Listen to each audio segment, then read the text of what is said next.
और मेरे साथ अभिषेक अब हमारे साथ दिल्ली स्टूडियो से जुड़ चुके हैं। डिम्पी भी थोड़ी देर में जुड़ेंगे और अगले 2.5 घंटे में हम आपको बताएंगे ग्लोबल बाजारों से किस तरह के संकेत निकल कर आ रहे हैं। काफी कुछ हुआ है ग्लोबल मार्केट्स में। सोना फिर एक बार रिकॉर्ड ऊंचाई पर, उस पर विस्तार में चर्चा करेंगे। एक करके कई सारे दिग्गज मेहमान हमारे साथ इस शो पर जुड़ेंगे। आपको आज के सत्र के लिए रणनीति, कुछ और स्टॉक स्पेसिफिक आइडियाज बताएंगे। लेकिन सबसे पहले वो 4 बड़े ट्रिगर्स जहां पर आपको अपनी नजर रखनी चाहिए उस पर नजर डालेंगे। और ग्लोबल बाजारों की बात करें तो कल अमेरिकी बाजारों में अच्छी खासी तेजी दिखी। डाउ जोन्स 350 अंक चढ़कर बंद होता हुआ नजर आया। और याद रखें, आज से 2 दिन की यूएस फेडरल रिजर्व की बैठक शुरू होगी, तो क्या कमेंट्री निकल कर आती है इंटरेस्ट रेट को लेकर, ग्रोथ को लेकर, इन्फ्लेशन को लेकर, उस पर सबकी नजर रहेगी। कल की तेजी के बाद आज फिर एक बार गिफ्ट निफ्टी से पॉजिटिव ओपनिंग के संकेत। गिफ्ट निफ्टी करीब 150 अंक ऊपर कारोबार करता हुआ और सोना फिर एक बार रिकॉर्ड ऊंचाई पर। ग्लोबल मार्केट में स्पॉट गोल्ड $3010 पर आउंस के आसपास कारोबार करता हुआ। इनफैक्ट ग्लोबल मार्केट में ही नहीं, डोमेस्टिक मार्केट में भी सोना MCX पर रिकॉर्ड ऊंचाई पर कारोबार करता हुआ नजर आया। बड़ी डील हुई है इंश्योरेंस सेक्टर में, जहां पर बजाज फिनसर्व 25,000 करोड़ की ये डील अलायंस में से 26% हिस्सेदारी खरीदेगी लाइफ इंश्योरेंस और जनरल इंश्योरेंस कारोबार में, जिसके चलते बजाज की होल्डिंग जो पहले 74% थी वो अब बढ़कर 100% होती हुई नजर आएगी। तो बड़ी डील इंश्योरेंस सेक्टर में बजाज फिनसर्व, इस स्टॉक पर आप अपनी नजर रखें।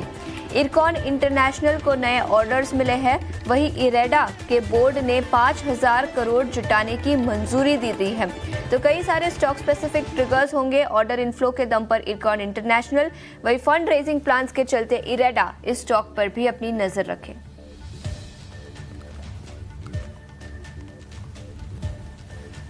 तो ये 4 बड़े ट्रिगर्स जहां पर आपको अपनी नजर रखनी होगी। लेकिन जैसे मैंने बताया, ग्लोबल बाजारों में कई सारे संकेत निकल कर आ रहे हैं। एशियाई बाजारों से पॉजिटिव संकेत, अमेरिकी बाजार भी कल हरे निशान में बंद हुए। वही सोना फिर एक बार रिकॉर्ड ऊंचाई पर कारोबार करता हुआ। अभिषेक, गुड मॉर्निंग। बताएं ग्लोबल मार्केट से किस तरह के संकेत हमारे बाजारों के लिए निकल कर आ रहे हैं। आशीषा, गुड मॉर्निंग। आप बताइए शुरू कैसे करें, क्योंकि आज बहुत सारी खबरें हैं। सोने से ही शुरुआत करते हैं, वहां पर चमक पिछले कुछ दिनों से काफी अच्छी रही है। हाँ ठीक है, महिलाओं को सोना वैसे भी ज्यादा पसंद आता है, तो सोने से शुरू कर लेते हैं। सोने में लगातार रिकॉर्ड ऊंचाई बनते हुए आशीषा हम देख रहे हैं और $3010 के आसपास के भाव हैं। देखिए, FOMC की बैठक आज से शुरू हो रही है और कल देर रात यूएस फेड का ब्याज दरों को लेकर फैसला आएगा।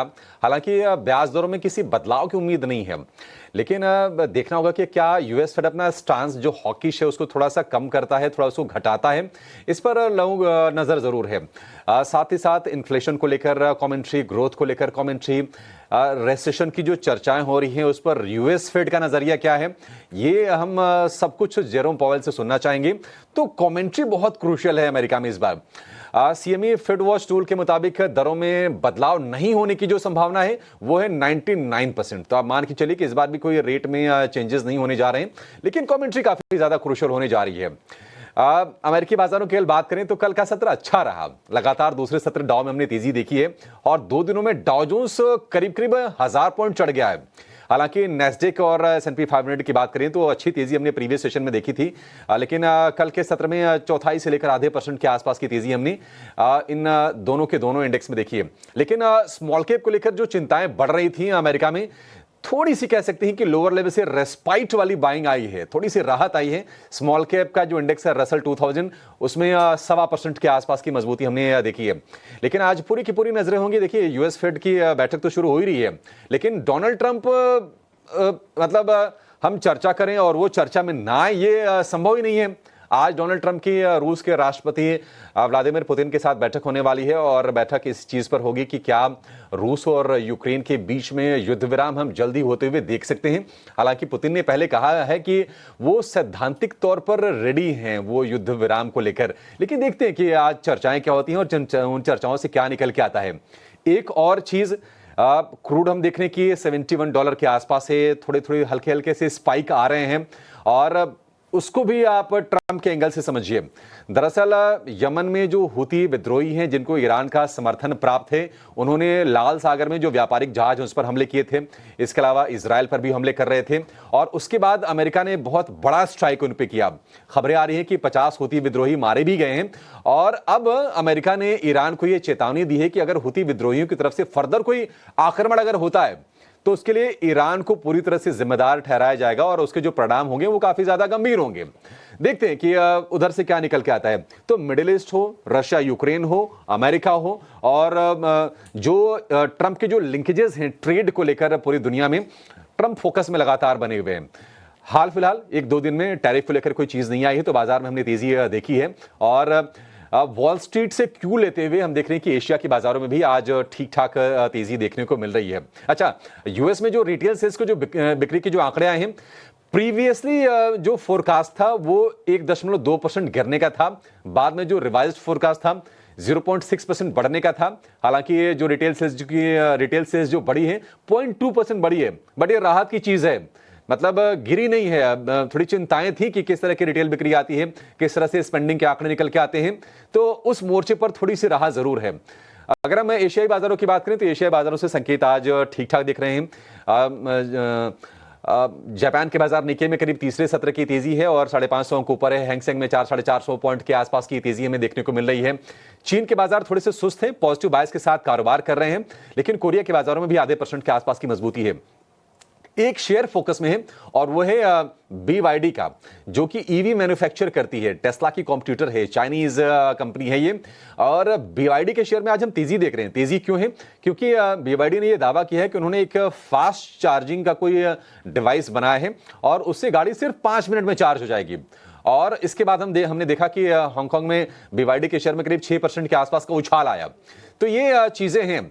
सोना हालांकि थोड़ा सा ऊपर जरूर है, क्रूड में थोड़े से स्पाइक है, बट ओवरऑल अगर आप देखेंगे तो आज के लिए कम से कम संकेत ठीक ठाक हैं। हम कह रहे हैं कि मंगलवार है, आज सब कुछ मंगल हो जाए और खुशखबरी निकल के आ जाए। अगर युद्ध रुकता है अगर रूस और यूक्रेन के बीच में, तो जो हैंगओवर जो बना रहता है सप्लाई चेन को लेकर, क्रूड को लेकर, वो थोड़ा सा जरूर कम होगा और भारत के हित में भी होगा। हालांकि देखिए भारत रूस से ना डिस्काउंटेड प्राइस पर कच्चा तेल खरीदता भी है, तो उस एंगल से थोड़ा सा नुकसान जरूर है, बट युद्ध खत्म होना सभी के लिए, पूरी दुनिया के लिए एक अच्छी खबर होती है। और आज हम देख रहे हैं कि गिफ्ट निफ्टी इन सारी संकेतों को समग्रता में लेते हुए करीब 160 अंक ऊपर खुलने के संकेत दे रहा है। तो ओवरऑल संकेत ठीक ठाक है। एक जो टेंशन बाजार के लिए जो है वो है FIIs की तरफ से बिकवाली का आंकड़ा। 3 या 4 मार्च के बाद हमने कल के सत्र में सबसे बड़ी बिकवाली का आंकड़ा देखा है, करीब 4,500 करोड़ रुपए के आसपास की सेलिंग हुई है, 4,488 करोड़ रुपए के आसपास की। लेकिन FIIs को कितना तवज्जो देंगे, क्योंकि देखिए आपके जो डोमेस्टिक इंस्टीट्यूशंस हैं वो तो डटकर मुकाबला कर रहे हैं, सिर्फ डटकर मुकाबला नहीं कर रहे हैं। आप DIIs देखिए, उन्होंने करीब 6,000 करोड़ रुपए के आसपास की बाइंग की है, तो पूरी तरह से ऑफसेट हो रहा है। और DIIs की जो एक्यूमेन है, उनकी जो एनालिसिस है बाजार को लेकर, हमें उसको भी हमें कहना चाहिए कि इक्वली रेस्पेक्ट देना चाहिए। आप देखिए ये पिछले 6 महीने के आंकड़े हम स्क्रीन पर रख रहे हैं और FIIs ने बेचा जरूर है, लेकिन सेम क्वांटम में या कभी कभी तो उससे ज्यादा DIIs ने, यानी कि हमारे जो म्यूचुअल फंड्स हैं, इंश्योरेंस कंपनीज हैं, डोमेस्टिक इंस्टीट्यूशंस हैं, उन्होंने जमकर बाइंग की है। और हाल के दिनों में देखा है कि कंप्लीटली डिस्काउंट भी हो रहा है। शायद मतलब आज भी आप देखिए गिफ्ट निफ्टी में कोई घबराहट नहीं है। कल FIIs की तरफ से सेलिंग के आंकड़े आए हैं, लेकिन कोई टेंशन की बात नहीं है। लॉन्ग होल्डिंग भी 19-20%, 18-19% के आसपास की FIIs की, तो उस चिंता से थोड़े से बाजार उभर रहे हैं। थोड़े ग्लोबल सेंटिमेंट बेहतर हो रहे हैं, टैरिफ वाली चीजें थोड़ी सी पीछे चली जाएं, बैक बर्नर पर चली जाएं, डोनाल्ड ट्रंप कुछ ना कहें अगर इस फ्रंट पर, तो बाजारों की सेहत हम उम्मीद करके चल सकते हैं कि एक ठीक ठाक दिशा में आगे बढ़ेंगे। वैसे भी 22,500 का जो एक हर्डल रहा है पिछले 4-5 सत्र से, उसके इर्द गिर्द हमने 100-150 पॉइंट की रेंज में हमने देखा है कि क्लोजिंग हुई है। देखते हैं कि आज क्या 22,600-700 की तरफ क्या निफ्टी कदम बढ़ाता है, उस पर नजर निश्चित तौर पर रहने वाली है। बिल्कुल, तो एफआईआईज़ की बिकवाली के आंकड़े उस पर एक बार नजर डाल लेते हैं। अभिषेक ने भी चर्चा की, कल करीब 4,500 करोड़ की बिकवाली फॉरेन इंस्टीट्यूशनल इन्वेस्टर्स ने भारतीय बाजारों में फिर एक बार की। वही डीआईआईज़ की बात करें तो यहाँ पर स्ट्रेंथ पिछले कुछ महीनों से दिखी है और कल भी 6,000 करोड़ की शानदार खरीदारी डोमेस्टिक इंस्टीट्यूशनल इन्वेस्टर्स ने की। तो पिछले कुछ महीनों में जो रेजिलियंस और जो स्ट्रेंथ दिखी है वो डोमेस्टिक इंस्टीट्यूशनल इन्वेस्टर्स की खरीदारी के दम पर ही दिखी है। वही इंडेक्स फ्यूचर्स और इंडेक्स ऑप्शंस की बात करें तो एफआईआईज़ ने इंडेक्स फ्यूचर्स में 1900 करोड़ के शेयर्स खरीदे। इंडेक्स ऑप्शंस में करीब 13,500 करोड़ की खरीदारी दिखी। स्टॉक फ्यूचर्स में 3,330 करोड़ की खरीदारी। वही स्टॉक ऑप्शंस में करीब 1,750 करोड़ की बिकवाली कल के सत्र में दिखी थी। तो हाँ, पिछले कुछ दिनों से फॉरेन इंस्टीट्यूशनल इन्वेस्टर्स बिकवाली ही कर रहे हैं और 4 फरवरी से सबसे बड़ा बिकवाली का आंकड़ा कल के सत्र में आता हुआ नजर आया। 5 स्टॉक्स एफएनओ बैन में रहेंगे। बीएसई यानी Bombay stock exchange, Hindustan copper, IndusInd bank, Manappuram finance और सेल यानी स्टील अथॉरिटी ऑफ इंडिया। पिछले कुछ दिनों से ये पांचों स्टॉक्स एफएनओ बैन में रहे हैं। कोई बदलाव नहीं किए गए, लेकिन 5 स्टॉक्स एफएनओ बैन में रहेंगे। लेकिन एफआईआई और डीआईआई के आंकड़ों की तो हमने चर्चा की, लेकिन उनके पोजिशनिंग में किस तरह के बदलाव हुए हैं, उसका इम्पैक्ट भारतीय बाजारों पर किस तरह का होगा। Dimpy, good morning. बताएं किस तरह के बदलाव हुए हैं पोजिशनिंग में। Good morning. Good morning Ashisha. देखिए, बदलाव तो हुआ है और पॉजिटिव बदलाव की तरफ हो रहा है। कल परसों में हम आपसे यही बात कर रहे थे कि ऑलरेडी 3:30 बजा चुके हैं रात के और 5:30 बजे तो भोर हो ही जाएगी आखिरकार। लेकिन ठीक उससे पहले थोड़ा एफआईआईज़ की पोजीशन सुधरी है पहले के मुकाबले। अगर आप एवरेज की मार्च की देखेंगे ना तो 15 से 16% के आसपास एफआईआईज़ की लॉन्ग पोजीशंस थी। बाद में बढ़कर 18 हुई, कुछ समय इसने 18 पे निकाला और अब ये 20 हो गई है। आज मैंने पहली बार फिर से 20 का नंबर देखा है एफआईआईज़ की लॉन्ग होल्डिंग्स का। और ये होल्डिंग्स आपको अगर आप वैसे भी देखना चाहें ना तो आपको ये यहाँ से भी दिखेगी। इंडेक्स के फ्यूचर्स में बाइंग है, इंडेक्स के ऑप्शंस में बाइंग है, स्टॉक्स के फ्यूचर्स में बाइंग है और एक कल हुई है। आज फिर से आपको गिफ्ट निफ्टी ऊपर दिख रहा है और गिफ्ट निफ्टी दिख रहा है आपको 748 पे। 2-3 हिस्से हैं जो मैं आगे चल के आपको निफ्टी वाले क्वेश्चंस में उसके जवाब दूंगा, लेकिन फिलहाल 2 मेजर कंटेंडर्स की रिक्वायरमेंट है। फर्स्ट, डीआईआईज़ की होल्डिंग जो करीब 71% आ चुकी है अब, और ये साल में अब तक की सबसे ज़्यादा लॉन्ग होल्डिंग्स है। आई रिपीट, ये एक साल में अब तक की सबसे ज़्यादा लॉन्ग होल्डिंग्स पोजीशंस है डीआईआईज़ की, करीब 71% है। और इससे पहले 26,000 करोड़ रुपए का जो एसआईपी का नंबर बैक टू बैक आ रहा है, ये इंडिकेशन देने के लिए बहुत अच्छी बात है। एक और चीज़, अब आप ना धीरे धीरे मार्केट्स में भी कुछ हद तक मर्जर्स एक्विजिशंस की स्टोरी भी देख रहे होंगे, जैसे बजाज ग्रुप के अंदर आई है रात को। तो कहने का मेरे मतलब ये है कि अब मार्केट थोड़ी स्टेबिलिटी गेन कर रहा है। मैं ये तो नहीं कहूँगा कि मार्केट एकदम से शूट करने के लिए तैयार है, क्योंकि वो लेवल्स नहीं आए हैं। मैं वो लेवल्स भी आपको आगे चल के बताऊंगा, लेकिन फिलहाल अब आप, क्योंकि एफआईआईज़ वाला आपने क्वेश्चन पूछा तो मैं सिर्फ एफआईआईज़ वाले क्वेश्चंस पे ही बात रोक देता हूँ।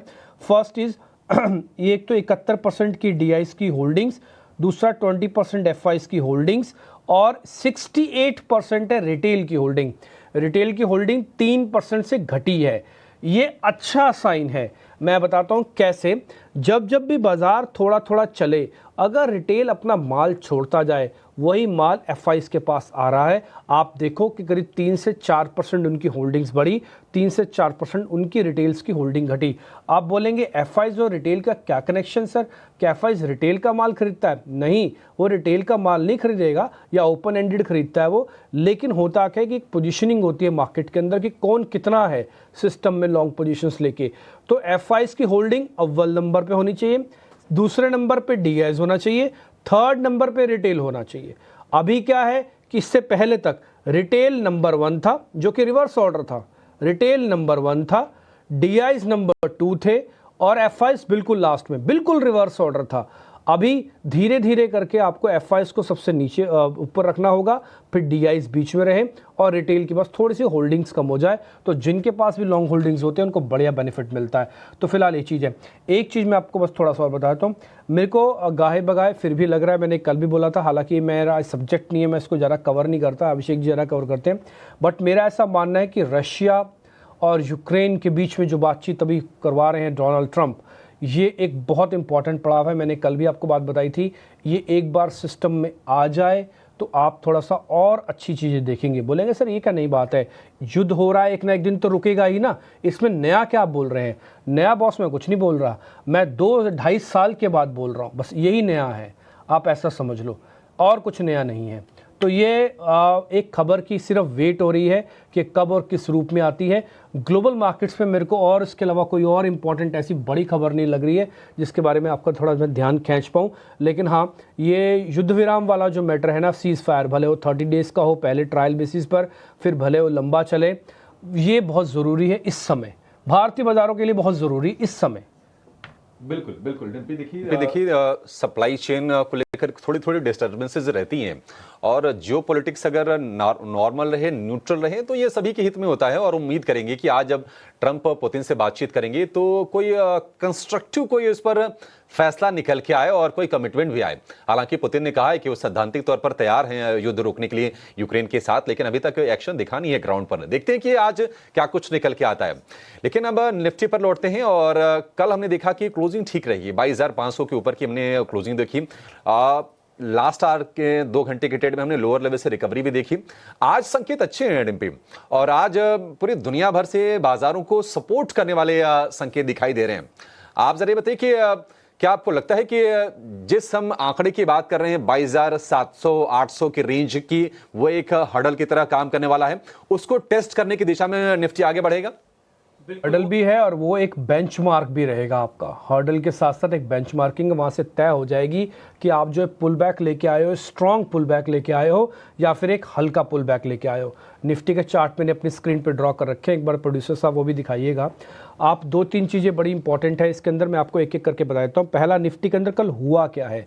कल निफ्टी के अंदर शॉर्ट्स की कवरिंग हुई है, ठीक है। ये चार्ट्स आप अपनी स्क्रीन पर देख पा रहे होंगे। पहले चलो मैं इसी को डिस्क्राइब कर देता हूँ। ये हमने बॉटम बनाया हुआ है जो कि करीब 22,000 का है, और ये मैंने डॉट डॉट वाली लाइन आपके लिए खींची हुई है, ये 22,800 है। अभी तक हम इस 22,800 के ऊपर नहीं आ पाए। इससे पहला वाला फ्लो भी हम तोड़ के नीचे गए थे। तो आपको क्या करना है कि इस डॉट वाली लाइन के ऊपर आना है।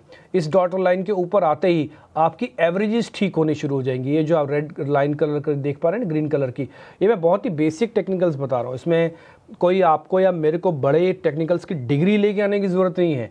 ये एक तरह का पिक्चर होती है जो आपको सिर्फ देख के बता देगा कि अच्छा हम बढ़ते हुए क्रम में हैं कि हम घटते हुए क्रम में हैं। ये लाइन मैंने जो आपके खींची है, ये ऑलमोस्ट घटते हुए क्रम का सूचक है। चलो मैं इसको थोड़ा और बड़ा भी कर देता हूँ, आप ये देखेंगे, ये देखिए, ये थोड़ा घटते हुए क्रम का सूचक है। बस आपको इसी बढ़ते हुए क्रम से ऊपर आना है। ये लाइन डॉट डॉट्स वाली लाइन का जंक्शन यही 22,800 पे है। जैसे ये पार हो जाएगा, आप एक चीज़ में बदलाव देखेंगे, वो है सेल ऑन राइज की जगह बाइंग ऑन डिप्स का। ये बदलाव हो जाएगा थोड़ा सा नेचर का, फीलिंग का, क्योंकि आप 800 पॉइंट अपने उस पैनिक बटन से ऊपर आए हो। इसलिए कॉन्फिडेंस मार्केट के अंदर आएगा कि हमने बुरा से बुरा देख लिया। कल हमारे साथ एक मेहमान जुड़े थे, मनीष संथालिया, वो क्या कल बोल रहे थे, आपने अगर गौर से सुना होगा, उन्होंने बोला कि हमने अपना बुरा समय देख लिया। ये बात उन्होंने कल बोली और ऑन एयर बोली। और हमने उनसे पूछा कि कितने लेवल्स देखते हैं, वो कह रहे दिसंबर तक उनको 25,000 लगते हैं। उनका मानना है, हमारी कैलकुलेशंस नहीं है। हम भी यही कह रहे हैं कि जो बॉस आप होली पे खरीद रहे हो, दिवाली तक आप देखिएगा, अगर सब कुछ चंगा सी टाइप रहा तो फिर बहुत बढ़िया लेवल्स आपको देखने को मिलेंगे, क्योंकि मार्केट्स अपनी जो फ्रॉथ थी उसको घटा चुका है। अगर पैसा कहीं भी मूव करना है, मैं कह रहा हूँ सिर्फ 20% 30% भी एफआईज वापस अगर लौट आए, जितना पैसा उन्होंने निकाला है, करीब 3.5 लाख करोड़ रुपया निकाला है, अगर 1 लाख करोड़ रुपया भी वापस आ जाए तो आप इसी से अंदाजा लगा लो कि आपको 24,000 तो वैसे ही आप पा जाओगे। नया तो छोड़ दो, आप 24,000 वैसे ही पा जाओगे। ये तो बेसिक सा सिद्धांत है मार्केट का कि जितने पैसे से तोड़ा, अगर उसका 1/3 पैसा भी आ जाए तो रिकवरी फास्ट आ सकती है। तो ये पॉइंट्स हैं कुछ बताने के लिए। दूसरा पॉइंट, कल के मार्केट्स में हुआ क्या है। कल के मार्केट्स में शॉर्ट्स की कवरिंग हुई है। करीब 2% का ओपन इंटरेस्ट है, एक बार वो प्लेट दिखा देना। 2% का ओपन इंटरेस्ट घटा और साथ में प्राइस एक्शन बढ़ा। एक और चीज़ कल अच्छी हुई है, वो जो बहुत बारीक चीज़ है कि कल प्रीमियम्स में इजाफा हुआ है। अब प्रीमियम देख रहे हो 80 पॉइंट का है। 1 डे बिफोर ये प्रीमियम्स 40 पॉइंट्स के थे, यानी कि 80 पॉइंट के प्रीमियम पहुंचने में आपकी इच्छा शक्ति जाहिर हुई है। अगर आज 156 पॉइंट गिफ्ट निफ्टी नहीं भी होता ना, तब भी मैं इस प्रीमियम पे बताता कि कल लोगों ने काफ़ी हिम्मत करके माल भरा है मार्केट्स के अंदर। और एक और चीज़, कल सोमवार का दिन भी था, ये एक्सटेंडेड वीक नहीं है। अब है ना। आपका वैसा भी नहीं है छोटा मोटा वो भी नहीं, प्रॉपर एक रूटीन रहेगा आप 27 तारीख डेरिवेटिव एक्सपायरी तक। तो मैं उम्मीद करता हूँ कि second half of this March series अच्छी जाएगी। थोड़ी सी होल्डिंग्स बढ़ी है, थोड़े से हम पिवट पॉइंट्स के करीब आ रहे हैं और थोड़ा सा हमारे पास कॉन्फिडेंस आ रहा है शॉर्ट्स कवरिंग का। एक चीज़ मैं फिर से बोलूँगा, 3 प्रिंसिपल्स में से एक प्रिंसिपल हमने घटाया हुआ है। हम आपको अब एवरेज नहीं करवा रहे हैं। हमने आपसे एकोमुलेशन इसलिए मना कर दिया क्योंकि एकोमुलेशन का समय जा चुका है और आप एकोमुलेशन ना करें। जो ले रखा है उसी को होल्ड करें। कल के मूव और आज के मूव से ये बात तय हो जाएगी कि आपका रखा हुआ माल आपको अब लॉस नहीं दे रहा, बल्कि धीरे धीरे करके लॉस की रिकवरी कर रहा है। मैं फिर से लेवल से क्लियर कर देता हूँ, 22,700 और 800 दोनों टफ कॉल्स हैं, इनका पार करना बहुत ज़रूरी है। 22,800 की मैं इंपॉर्टेंस आपको बता चुका हूँ और सपोर्ट के लिए अब आपके पास 22,300 और 22,000 का सपोर्ट है, जो कि आप जस का तस बना के रखिएगा। नया माल ना भरिए, buy right and sit tight. जो ले रखा है उसको अच्छे से होल्ड करो, अब अच्छे से आ सकता है। और दूसरा, no aggression and no depression. Depression तो चला गया, धीरे धीरे करके जा रहा है, अब एग्रेशन को भी काबू करना है। ऐसा नहीं कि आज ही उतर आना मैदान में और फिर से अपनी लिवरेज को ख़राब कर लेना, ऐसा कुछ नहीं करना। शांति से बैठे रहिए, बाजार ठीक होने की स्थिति में हो रहा है, देखते हैं आगे चल के क्या होता है। बिल्कुल, तो ये नज़रिया निफ्टी पर और कुछ लेवल्स जहां पर आपको अपनी नज़र रखनी चाहिए। लेकिन इसके अलावा निफ्टी बैंक की बात करें तो यहां पर भी 300 अंकों की तेज़ी कल के सत्र में दिखी थी। 48,354 के लेवल्स के आसपास निफ्टी बैंक बंद होता हुआ नजर आया था। याद रखें, पिछले कुछ दिनों से इंडसइंड बैंक में तो एक्शन दिखा ही है, लेकिन इसके अलावा भी बैंकिंग सेक्टर से कई सारे स्टॉक्स आज फोकस में रहे हैं। लेकिन डिम्पी, निफ्टी बैंक यहाँ पर किस तरह की रणनीति बनानी चाहिए और 48,354 के बाद अब कौन से लेवल्स पर नजर रखनी चाहिए? देखिए, कल 48,350 है। अगर एथिकली देखा जाए तो निफ्टी के मुकाबले हम उतना स्ट्रांग बंद नहीं हुए, और सारा हम अभी चर्चा इंडसइंड बैंक से ना करें। अब हो गया इंडसइंड बैंक का एक फेज़ था टूटने का, एक फेज़ है रुकने का, वो ठीक होने में अब समय भी लेगा। तो इंडसइंड बैंक से हटकर अगर आप दूसरे बैंक्स में देखेंगे ना, तो आपको कहीं भी कोई मेजर क्रैक नहीं दिखेगा। आप ढूंढना चाहें तो चलो मैं आपको 2-3 बैंक के नाम बता देता हूँ। ICICI बैंक अपने ऑल टाइम हाई से बहुत दूर नहीं है, HDFC बैंक अपने ऑल टाइम हाई से बहुत दूर नहीं है, कोटक महिंद्रा बैंक अपने ऑल टाइम हाई से बहुत दूर नहीं है। ये भी 3 बैंक है जो वेटेज रखते हैं, इसलिए बैंक पे मेरा कॉन्फिडेंस ज़्यादा है। एक और चीज़, ये जो डॉट डॉट वाली लाइन अभी आप चार्ट पे देख पा रहे थे ना, एक बार वापस से दिखाना, ऐसा ही करीब हमने 22,800 का भी ड्रॉ किया था निफ्टी का कि इसके नीचे नहीं जाना चाहिए। उसने उस 22,800 को ब्रेक करके 800 पॉइंट की पनिशमेंट और दी उसके बाद, लेकिन बैंक निफ्टी ने काम नहीं किया। बैंक निफ्टी ने अपने 48,000 को बहुत अच्छे से प्रोटेक्ट किया। ये 1 टाइम, ये 2nd टाइम, ये 3rd टाइम, ये 4th टाइम, 4 बार एक ही जगह पर आके बचा है। पुल बैक स्ट्रांग नहीं है, ये बात मैं मानता हूँ, लेकिन सपोर्ट स्ट्रांग है, ये बात भी आपको माननी पड़ेगी। तो सपोर्ट तो काफ़ी अच्छा है, बट पुल बैक उतना स्ट्रांग नहीं है, इसलिए वेट जो हो रही है वो पुल बैक की हो रही है। कल थोड़ी सी लॉन्ग पोजीशंस बनी है, करीब 1.5% OI चेंज हुआ है और कुछ पोजीशंस बनी है। इसके अंदर भी एक अच्छी चीज़ हुई है, चार्ट हटा दो, एक फ्यूचर वाली प्लेट दिखाना। इसका भी जो प्रीमियम है ना वो अच्छा हो गया है, करीब 180 पॉइंट के आसपास का इसका प्रीमियम है। इससे पहले तक ये प्रीमियम कम था, 100 पॉइंट से भी नीचे गिर गया था। तो कल प्रीमियम्स भी इसके अंदर इजाफा हुआ है और नेट में जो कैलकुलेशंस के बाद 145 पॉइंट पड़े हैं। तो ये एक अच्छा साइन है कि कल लॉन्ग्स बने, अच्छा साइन है प्रीमियम्स बढ़े, अच्छा साइन है 20% FIs आ गए, अच्छा साइन है कि हम इंडसइंड को छोड़ के हम दूसरे बैंकों पे ध्यान देंगे।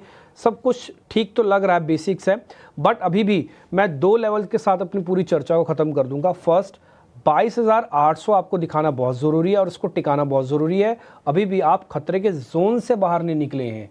पहला, ये निफ्टी के लिए 49,200, जब तक बैंक निफ्टी का भी नहीं पालोगे आप खतरे के जोन से बाहर नहीं निकलोगे।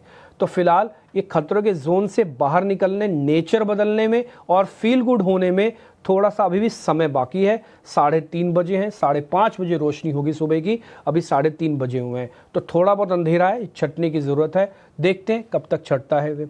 अब आपको मैं लेवल्स के साथ क्लियर कर देता हूँ। 48,000 पहला सपोर्ट है, आखिरी सपोर्ट भी यही है अब, और दूसरा 48,500, 48,800 और 49,200, ये फेजेस में रेजिस्टेंस है मार्केट के। No accumulation, only buy right and sit tight and no aggression, no depression. जो ले रखा है उसी को ही लेके बैठो। फालतू के चलते हुए बाजार में चीज़ें लोगे तो अपनी एवरेजेस भी बिगाड़ोगे और सारी चीज़ें ख़राब भी होंगी। जो नीचे के नाम रेट पे लिया हुआ माल है उसका ट्रेल स्टॉप लॉस लगाओ या तो एवरेजेस का पार्ट बना दो, जैसे आपको ठीक लगे।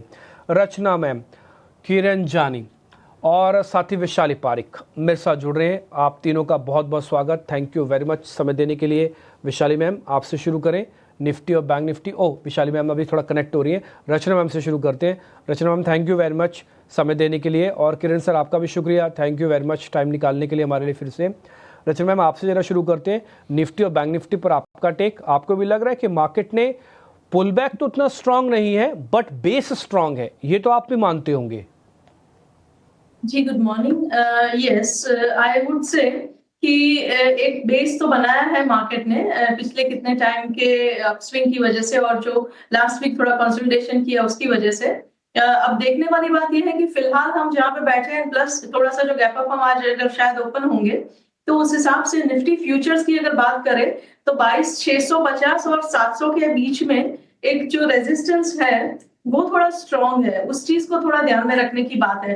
तो यहाँ नीचे वाले लेवल से लेके 4 मार्च के आसपास जहां से हमने ग्रीन कैंडल शो करना शुरू किया, वहां से लेके यहाँ तक की जर्नी जो इतनी स्मूथ रही थी, उसके बाद अब 22,700 के आसपास जब फ्यूचर्स आप दोबारा हिट करेंगे, कल 650 ऑलरेडी हिट कर चुके हैं, तो वहां पे एक प्रॉफिट बुकिंग का लेवल जरूर मैं कहूंगी कि आता है उन लोगों के लिए जिन्होंने लोअर लेवल से पहले से बाइंग करके रखी थी। और उसके बाद दोबारा फ्रेश अपस्विंग जब बनेगा तो उस टाइम पे हम उसकी बात करेंगे।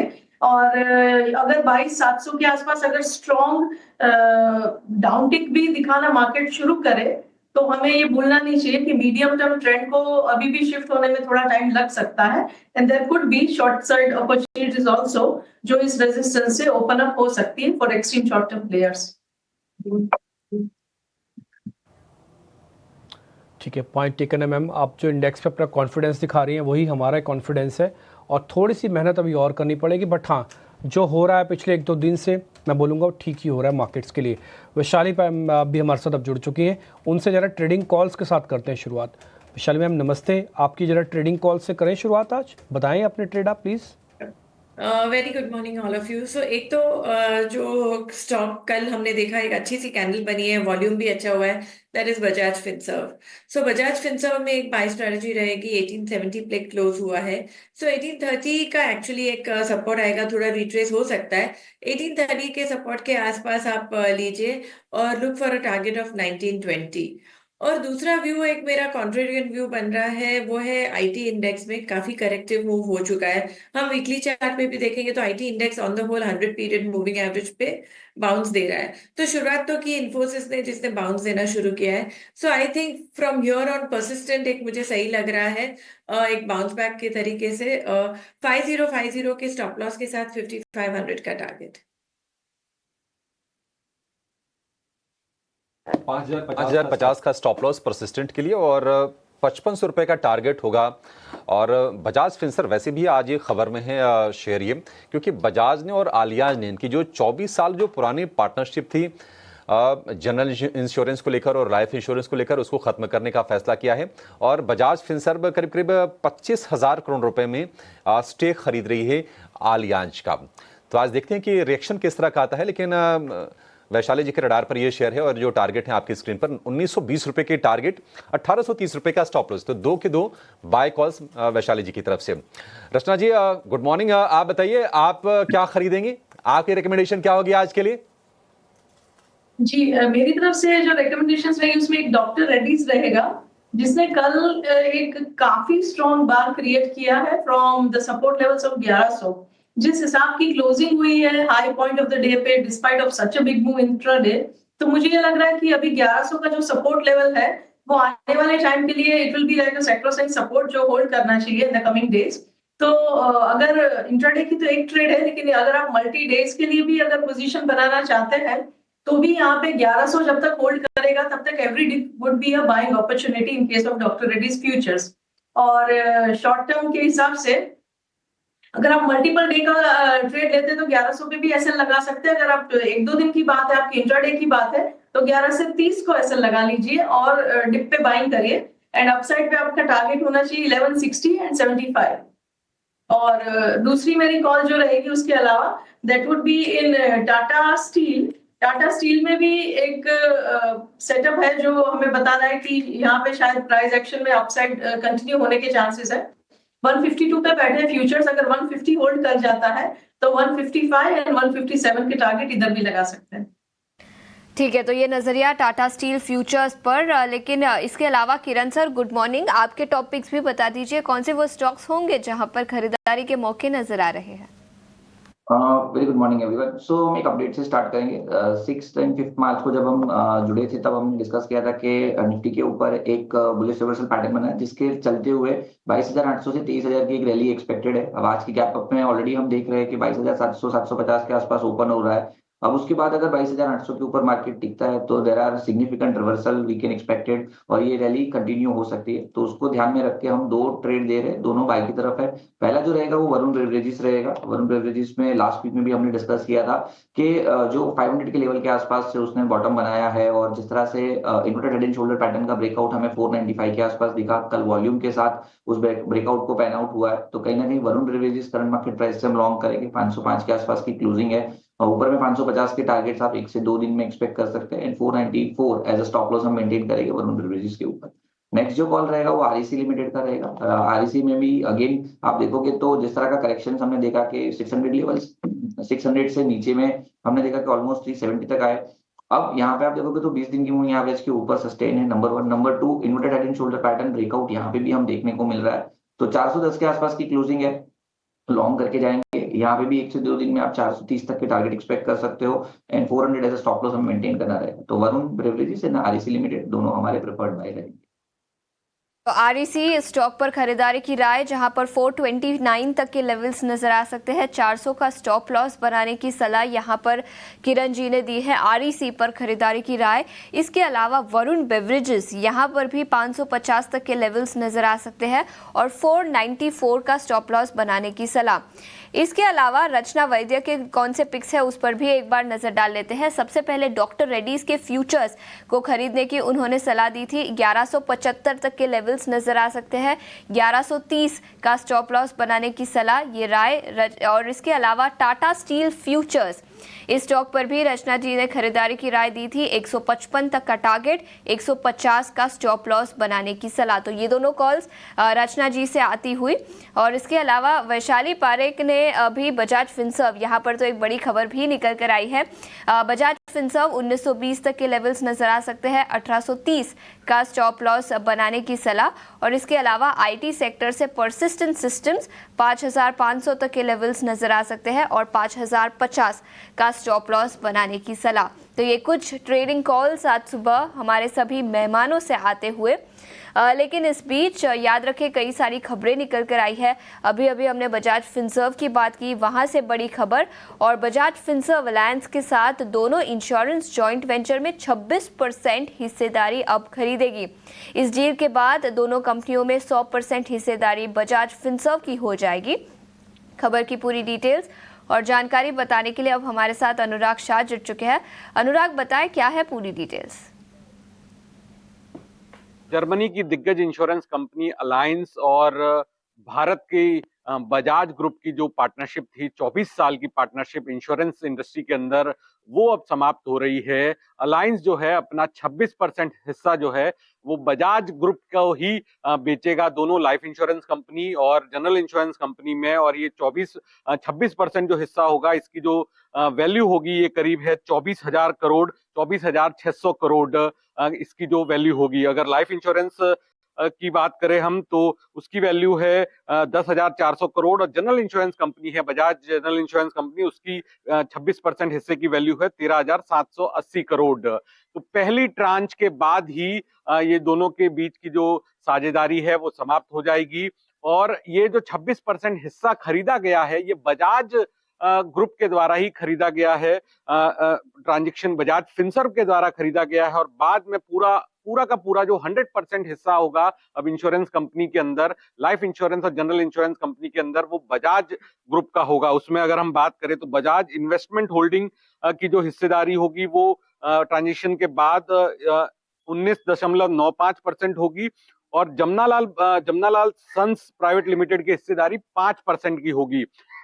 इसके बाद अलायंस ने भी कहा है कि हमारे रास्ते अलग होंगे, लेकिन भारत के इंश्योरेंस सेक्टर के अंदर जिस तरह की संभावनाएं हैं उसको देखते हुए ये जो पैसा मिलेगा इस डील को क्लोज होने के बाद वो भारत के अंदर ही इन्वेस्ट किया जाएगा। यानी आने वाले वक्त में हम देख सकते हैं कि अलायंस, जो कि जर्मनी की सबसे बड़ी इंश्योरेंस कंपनी है, वो भारत के अंदर इंश्योरेंस कंपनी में निवेश करेगी, या फिर जिस तरह से अगर 100% एफडीआई की भी शुरुआत होती है तो वहां पर भी कंपनी का प्लान हो सकता है। लेकिन 24 साल पुराना जो साझेदारी थी बजाज और जर्मनी की कंपनी अलायंस के अंदर, वो अब समाप्त हो रही है। तो ये बड़ी खबर इंश्योरेंस सेक्टर पर आती हुई, जिसके चलते बजाज फिनसर्व स्टॉक पर भी सबकी नजर रहेगी। शुक्रिया पूरी डिटेल्स के साथ अनुराग हमारे साथ जुड़ने के लिए। तो अभी बजाज की 74% हिस्सेदारी है, जो बढ़कर 100% हो जाएगी। और पूरी डील साइज की बात करें तो 25,000 करोड़ की ये डील होगी। काफ़ी बड़ी खबर इंश्योरेंस सेक्टर को लेकर आज सुबह आती हुई। लेकिन याद रखें, बजाज फिनसर्व के अलावा भी कई सारे और स्टॉक्स फोकस में रहेंगे। कई सारी खबरें निकल कर आई है, कुछ नए ऑर्डर विंस है। पूरी डिटेल्स के साथ अब हमारे साथ रविंदर जुड़ चुके हैं। Ravinder, good morning. Bajaj Finserv की तो हमने बात कर ली, टेक्निकल नजरिया भी उसके ऊपर ले लिया, लेकिन इसके अलावा खबरों के दम पर और कौन से स्टॉक्स आज फोकस में रहेंगे? जी गुड मॉर्निंग आशीषा। तो सबसे पहले हम शुरुआत करते हैं एनबीसीसी इंडिया से, जहां पर कंपनी को जो है एमजीआरआई वर्धा में इंफ्रास्ट्रक्चर डेवलपमेंट, होटल और वीआईपी गेस्ट हाउस के डेवलपमेंट के लिए जो है प्रोजेक्ट मैनेजमेंट कंसल्टेंट जो है अपॉइंट किया गया है, और उसका जो वैल्यू होगा वो करीब करीब 45 करोड़ का होगा। अगला जो स्टॉक फोकस में रह सकता है इरकॉन, जहाँ पर कंपनी को जो है ईपीसी ऑर्डर मिला है director of urban affair government of Meghalaya से, कंपनी के एक जॉइंट वेंचर के साथ। और इस जॉइंट वेंचर में कंपनी जो है 26% का स्टेक होल्ड करेगी, और जो अमाउंट होगा इसका वो 1096 करोड़ का होगा। अगर बात करें ऑर्डर एग्जीक्यूशन की, तो ये जो ऑर्डर है वो 36 मंथ में कंप्लीट हो जाएगा। अगला जो स्टॉक फोकस में रह सकता है आदित्य बिरला रियल एस्टेट, जहाँ पर बिरला एस्टेट जो कि एक होली ओन सब्सिडरी है कंपनी की, उन्होंने जो है फर्स्ट प्रोजेक्ट लॉन्च किया है पुणे में, बिरला पुनिया, और जो एस्टिमेटेड रेवेन्यू होगा इसका वो 2700 करोड़ का होगा, जिसके चलते आज ये स्टॉक भी जो है फोकस में रह सकता है। अगला जो स्टॉक फोकस में रह सकता है स्टार सीमेंट, जहाँ पर कंपनी ने बताया है कि कंपनी जो स्टार सीमेंट मेघालय जो कि एक सब्सिडरी कंपनी है, वो एक प्रीफर्ड बिडर जो है इमर्ज होकर आ रही है ह्यूंडोक लाइमस्टोन ब्लॉक के लिए, गवर्नमेंट ऑफ आसाम के लिए, उसके कंपोजिट लाइसेंस के लिए। शिल्पा मेडिकेल भी आज फोकस में रह सकता है, जहाँ पर कंपनी की जो होली ओन सब्सिडरी है शिल्पा मेडिकेल लिमिटेड, उन्होंने जो है एक बाइंडिंग टर्म शीट जो है साइन किया है एमबैक ट्री बायोलॉजिक के साथ, जिसकी कंपनी जो है डेवलपमेंट, मैन्युफैक्चर, मार्केटिंग और सेल्स करने वाली है न्यू बायोलॉजिक्स के लिए।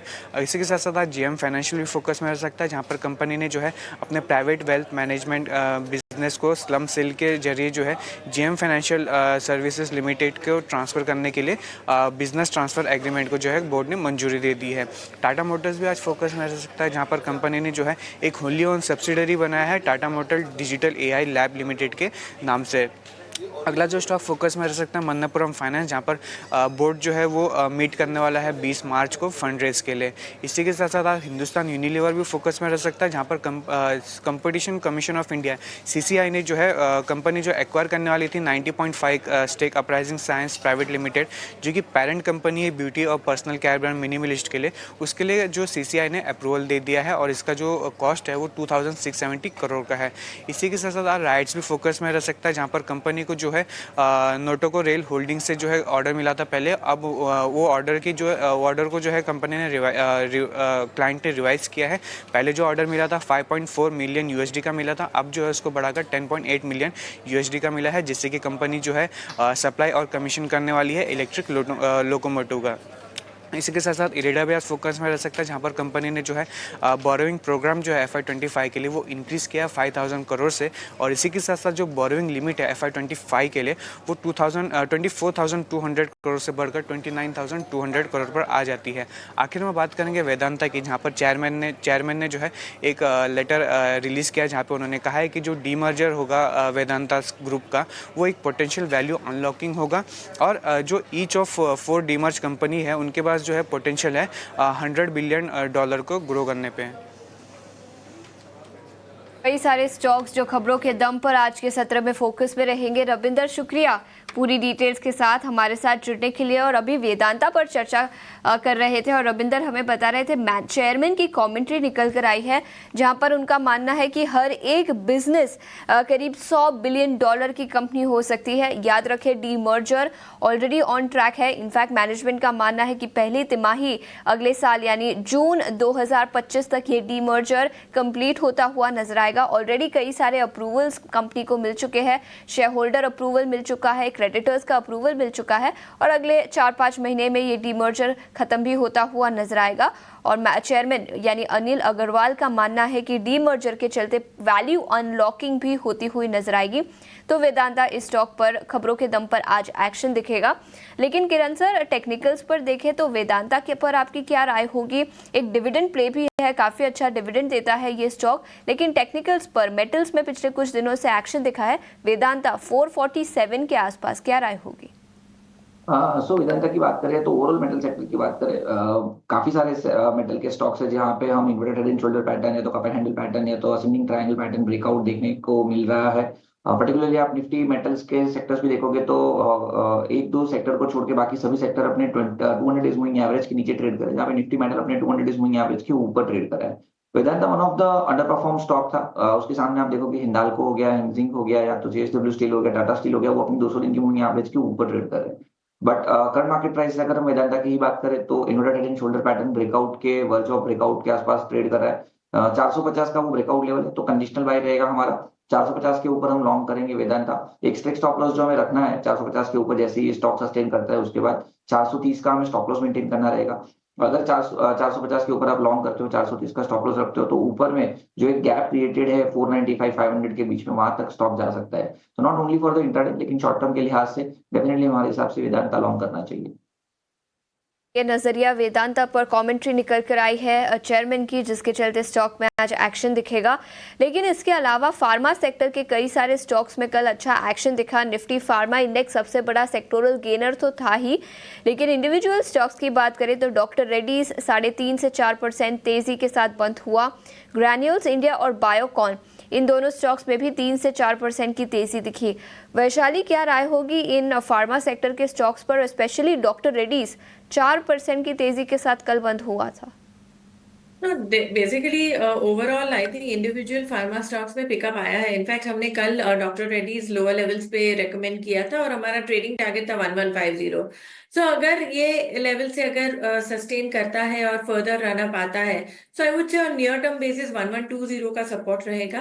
1120 के सपोर्ट के आसपास खरीदा जा सकता है और एक बार कल का जो हाई क्रॉस करता है 1150 लेवल्स के आगे, तो आई थिंक नेक्स्ट टारगेट्स हम देख सकते हैं 1180 टू 1200। सो सिमिलरली आप देखेंगे ग्रैन्यूल्स, सन फार्मा ऑफकोर्स आउट परफॉर्म कर रहा है, बट ग्रैन्यूल्स, डीवीज लैब सभी में एक स्ट्रेंथ दिख रही है दोबारा। सो ट्रेडिंग के लिए ये सब स्टॉक्स को कंसिडर किया जा सकता है। ठीक है, एक दो शेयर और भी है मार्केट्स के अंदर के जिनकी पोजीशनिंग कल ठीक थी। यूपीएल थोड़ा वॉल्यूम कम था बट प्राइस एक्शन काफ़ी स्ट्रॉन्ग था, 628 के आसपास जाके बंद हुआ। एक बार जरा स्क्रीन पे दिखाना किरण जी, एक बार आपके रिकमेंडेशन। यूपीएल पे 600 के पास आया, फिर से एक ही दिन में 26 रुपये जोड़ के 600 के दूर भी चला गया। आपकी राय इस पे? सो यूपीएल की अगर हम बात करें तो इसको हम रीटेस्टिंग ही कहेंगे। पिछले टाइम भी हमने देखा था कि 600-620 का क्लस्टर क्रॉस करने के बाद काउंटर 650 तक गया, वापस 600-620 के बीच में आया, उसके बाद वापस उसने 650 के हाई को टच किया। ये तीसरी बार ऐसा हो रहा है कि वो 600-620 के बीच में आ रहा है और वहां से जो स्ट्रॉन्ग पुल बैक है वो 650 के आसपास आ रहा है। अब लास्ट दो टाइम के हिसाब से अगर आप कंपेयर करोगे डिम्पी जी, तो कल का वॉल्यूम ठीक ठाक था। कल का वॉल्यूम आप देखोगे तो एवरेज 20 डेज वॉल्यूम के ऊपर वॉल्यूम हुआ है, तो कहीं ना कहीं ये स्ट्रॉन्ग पुल बैक है। मेरे हिसाब से लॉन्ग करना चाहिए यहाँ पे। कल का जो लो बना है 602 रुपए के आसपास, उसको ही स्टॉप लॉस आप बनाइए। इमीडिएट लेवल पे 660 का टारगेट रहेगा। नो डाउट 1:1 का रिस्क रिवॉर्ड रेशियो है, लेकिन इस बार अगर 660-650 के ऊपर निकलता है तो 700 तक की रैली आपको डेफिनेटली यूपीएल में देखने को मिलेंगी। तो मेरे हिसाब से 600 के स्टॉप लॉस के साथ डेफिनेटली यूपीएल लॉन्ग करना चाहिए।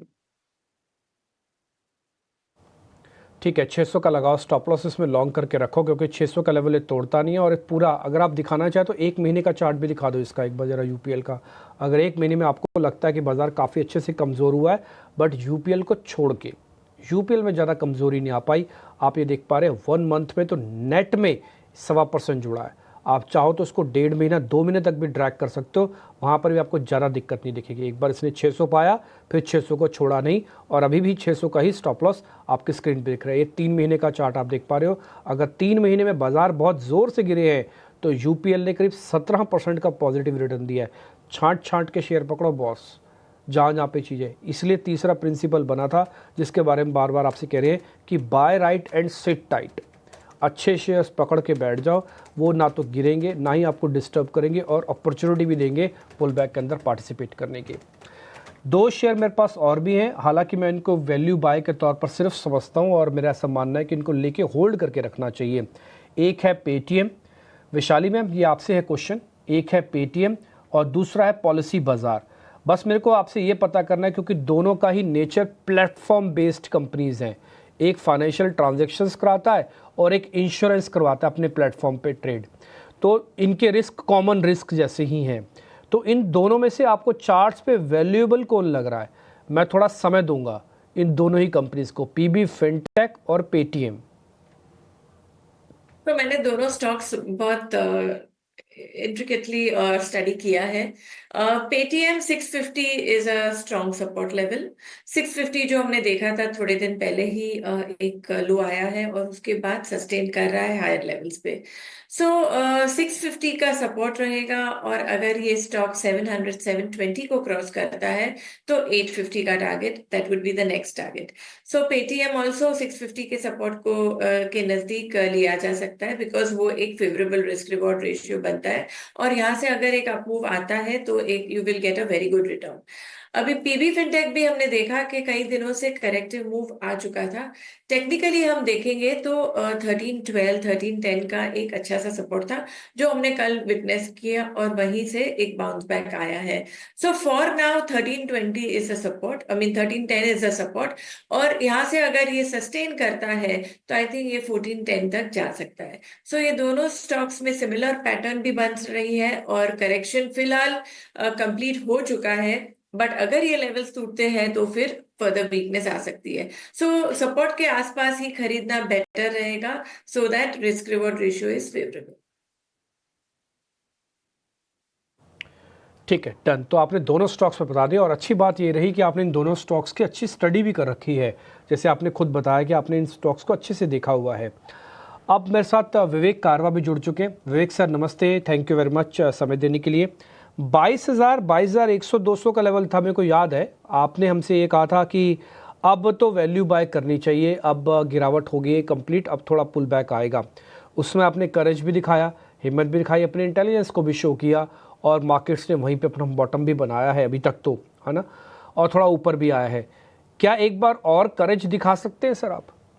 ये करेज इसलिए जानना चाहता हूँ आपका कि आप हमको ये बता पाएँ कि मार्केट दिवाली तक या उससे आगे तक कहाँ तक जा सकता है। कंडीशन अप्लाइड रहेंगी सर, डोनाल्ड ट्रंप ज़्यादा उछल कूद नहीं करेंगे। अब देखिए, डोनाल्ड ट्रंप तो पहले तो गुड मॉर्निंग सबको और पैनलिस्ट को भी। देखिए, अब डोनाल्ड ट्रंप क्या करेंगे ये तो उनको मालूम है, लेकिन एक दो चीजों के कारण मैंने हिम्मत दिखाई थी कि आपको करीबन 22,000 लेवल जब आया था कि यहाँ पे बाइंग करनी चाहिए। और जितने भी हमारे क्लाइंट्स हैं उनको भी मैंने यही कहा था कि बॉटम आउट हो गया लग रहा है बाजार, और यहाँ से हो सकता है कि आपको एक बाइंग इंटरेस्ट दिखे, और नीचे अगर जाएंगे तो बहुत ज्यादा डाउन साइड नहीं है और अपसाइड ज्यादा है। अब किसने कहा था ये मुझे याद नहीं है, लेकिन एक कोट है बाजार में बोलते हैं कि मुझे, मतलब जिसने भी ये कोट कहा है कि I am not interested in top 20 और bottom 20, I am interested in middle 60। तो अब टॉप 20 कौन सा है और बॉटम 20 कौन सा है ये तो किसी के बस की बात नहीं है। हम लोग एक हद तक प्रेडिक्ट ही कर सकते हैं, लेकिन वो 100% सही हो कोई जरूरी नहीं है। लेकिन फिर भी 22,000 में पहली चीज वैल्यूएशंस बहुत अच्छे लग रहे थे, तो इसके लिए हिम्मत दिखानी पड़ी। और दूसरी चीज, देखिए यूएस में क्या है कि अब प्रीलिम्स कई इलेक्शंस आएंगे धीरे धीरे, तो अगर ये बहुत ज्यादा लंबा चला तो हो सकता है कि रिपब्लिकन को, मतलब डोनाल्ड ट्रंप को थोड़ा बहुत सेटबैक देखने को मिले अमेरिका में, क्योंकि क्या हो रहा है बहुत कंफ्यूजन है। तो इसके लिए वो चाह रहे हैं कि पहले 2-3 महीने में ही उनको जो जो करना है वो करके नक्की करे, फिनिश करे। तो हो सकता है कि अब यहाँ से वो थोड़ा सा स्लो डाउन होंगे। और तीसरी चीज, देखिए एक हद तक कोलेटरल डैमेज होता ही होता है। तो वो भी बिजनेसमैन है, वो भी जानते हैं। तो काफी जैसे जैसे हम लोग टैरिफ्स की डेट्स के बाजू आएंगे, कई टैरिफ्स आगे भी पेंडिंग है, तो हो सकता है उनको पोस्टपोन करे वगैरह। तो मुझे लगता है कि बॉटम आउट हो चुके हैं हम लोग। यहाँ पे भी आपको शॉर्ट हिम्मत दिखानी ही चाहिए। मतलब लो से करीबन 501 पॉइंट रिकवर हुआ है, बहुत ज्यादा रिकवरी नहीं हुआ है। तो मुझे लगता है कि काफी बाइंग इंटरेस्ट आपको देखने को मिल सकता है। और दिवाली तक आपने कहा, बहुत ही कठिन सवाल है ये, फिर भी मैं बेट करूंगा करीबन ये 24,500 तक जा सकता है, पॉसिबिलिटी है। ठीक है, पॉइंट टेकन है सर। ये मैंने दिवाली तक हाइपोथेटिकल क्वेश्चन इसलिए आपसे पूछा क्योंकि काफ़ी सारे लोग इस बॉटमिंग पे बाय तो कर रहे हैं, लेकिन उनको पता होना चाहिए कि अगर 2, 4, 5 महीने भी रखें तो हम कहाँ तक जा सकते हैं। एक थोड़ा माइंड में आइडिया होना चाहिए। बाज़ार चलेगा अपने तरीके से, लेकिन फिर भी एक कैलकुलेशंस होती हैं कि ठीक है, मैंने मार्च में होली पे लिया तो मैं दिवाली पे काट रहा हूँ, मैंने यहाँ गर्मियों में लिया तो मैं सर्दियों में काट रहा हूँ माल को, तो भाई कितने पैसे मेरे पास आ जाएंगे। तो अगर रफ देखें तो इंडेक्स के 2000 और शेयर्स की अपनी अपनी कैलकुलेशंस रहेंगी। तो ये एक बेसिक सी कैलकुलेशंस जो हमने आपके सामने रखने की कोशिश की। आप कुछ स्टॉक्स पे आ जाते हैं। सर विवेक सर, एक छोटा सा ही पॉइंट है बस, आप आईटी पे बुलिश हैं क्या? वैशाली मैम कह रही है कि थोड़ा अब आईटी पे बाइंग होनी चाहिए, बस बहुत हो गया आईटी के अंदर भी गिरावट। आप कितना बुलिश है? आप जरा फंडामेंटल टेक अपना दीजिएगा इस पे। मुझे लगता है कि बॉटम आउट हो चुका है, और मैं वैशाली से एग्री करूंगा कि यहाँ पे भी आपको बाइंग इंटरेस्ट दिखाना चाहिए आईटी में। और एक कुछ हद तक जो आईटी फंड्स वगैरह होते हैं, उसमें हमने भी क्लाइंट्स को रिकमेंडेशन दिया हुआ है कि आप यहाँ पे निवेश कर सकते हो।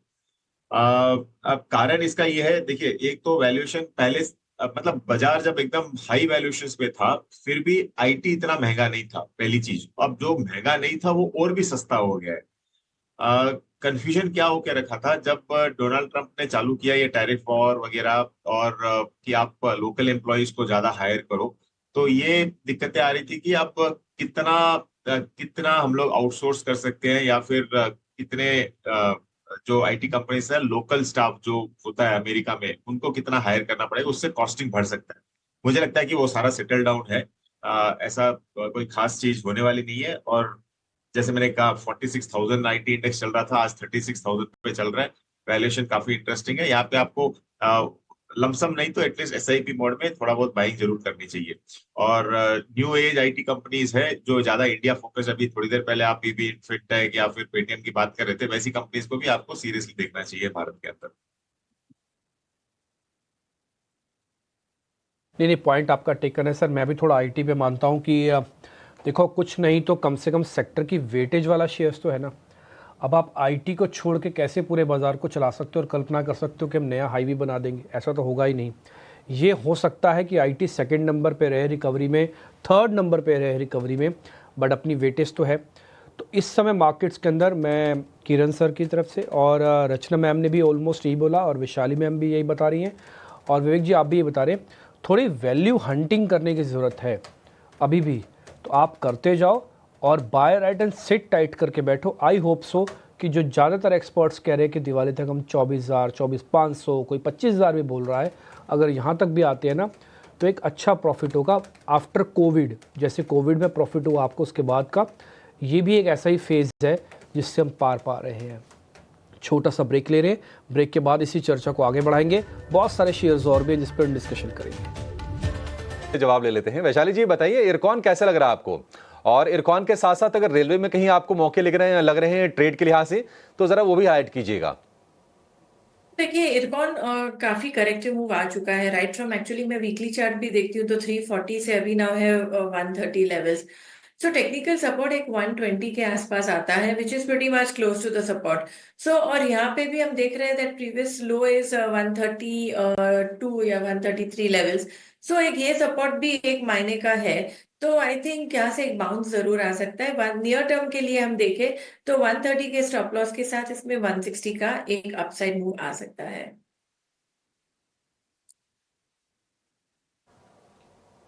ठीक है, इरकॉन को लेकर ये व्यू। लेकिन एक और कंपनी जो आज फोकस में रहेगी ऑर्डर के दम पर, वो है एनबीसीसी का। हालांकि काफी लंबे समय से रेंज में है एनबीसीसी। इस पर आपसे व्यू चाहिए विवेक जी। Good morning. बताइए 45 करोड़ रुपए के आसपास का कॉन्ट्रैक्ट मिला है, ये शेयर चला था 100 रुपए के ऊपर गया, लेकिन उसके बाद आके फिर से रेंज में फंसा हुआ दिख रहा है। कंपनी अच्छी है, प्रॉब्लम आपको कहां पर लग रही है?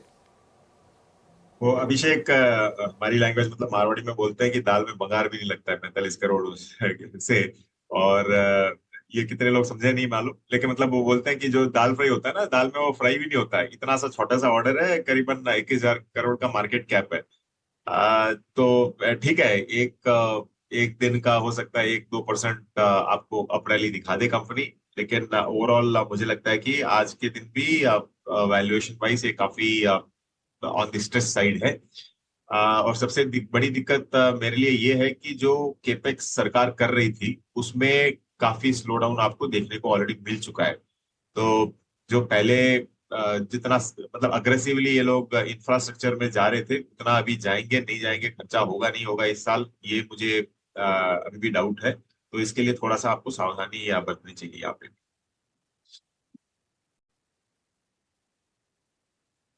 एनबीसीसी को लेकर ये व्यू। शिल्पा मेडिकेयर ये भी आज फोकस में रहेगा। शिल्पा मेडिकेयर को लेकर हाल फिलहाल कुछ अच्छी खबरें आई हैं। कंपनी ने स्विट्जरलैंड की कंपनी के साथ करार किया है, मैबट्री बायोलॉजिक्स एजी, और नई बायोलॉजिकल दवा डेवलप करने के लिए कंपनी ने यह करार किया है। शिल्पा मेडिकेयर पर रचना जी आप व्यू दीजिए। शिल्पा मेडिकेयर कल अच्छी तेजी हमने देखी शेयर में, और हाल फिलहाल थोड़ी मूव इसमें बनी है। क्या टारगेट्स आप देख रही हैं और क्या ट्रेड करना चाहिए इसमें तेजी का? जी, शिल्पा मेडिकेयर में प्राइस एक्शन के हिसाब से this counter is sitting at a level of around 630 as per my charts, and यहाँ पे is it at 690? No, there is some problem in my software, I guess. It is not showing me the right price. जी।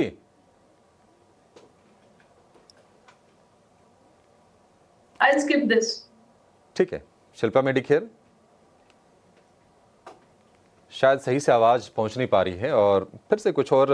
अच्छा, Tata motor विवेक जी चर्चा में फिर से आ रहा है, क्योंकि कुछ ब्रोकरेजेस की तरफ से अपग्रेड भी आए हैं, कल भी हमने देखा, और 600 रुपए के आसपास तक गिर के उसके बाद थोड़ा सा ऊपर चल रहा है।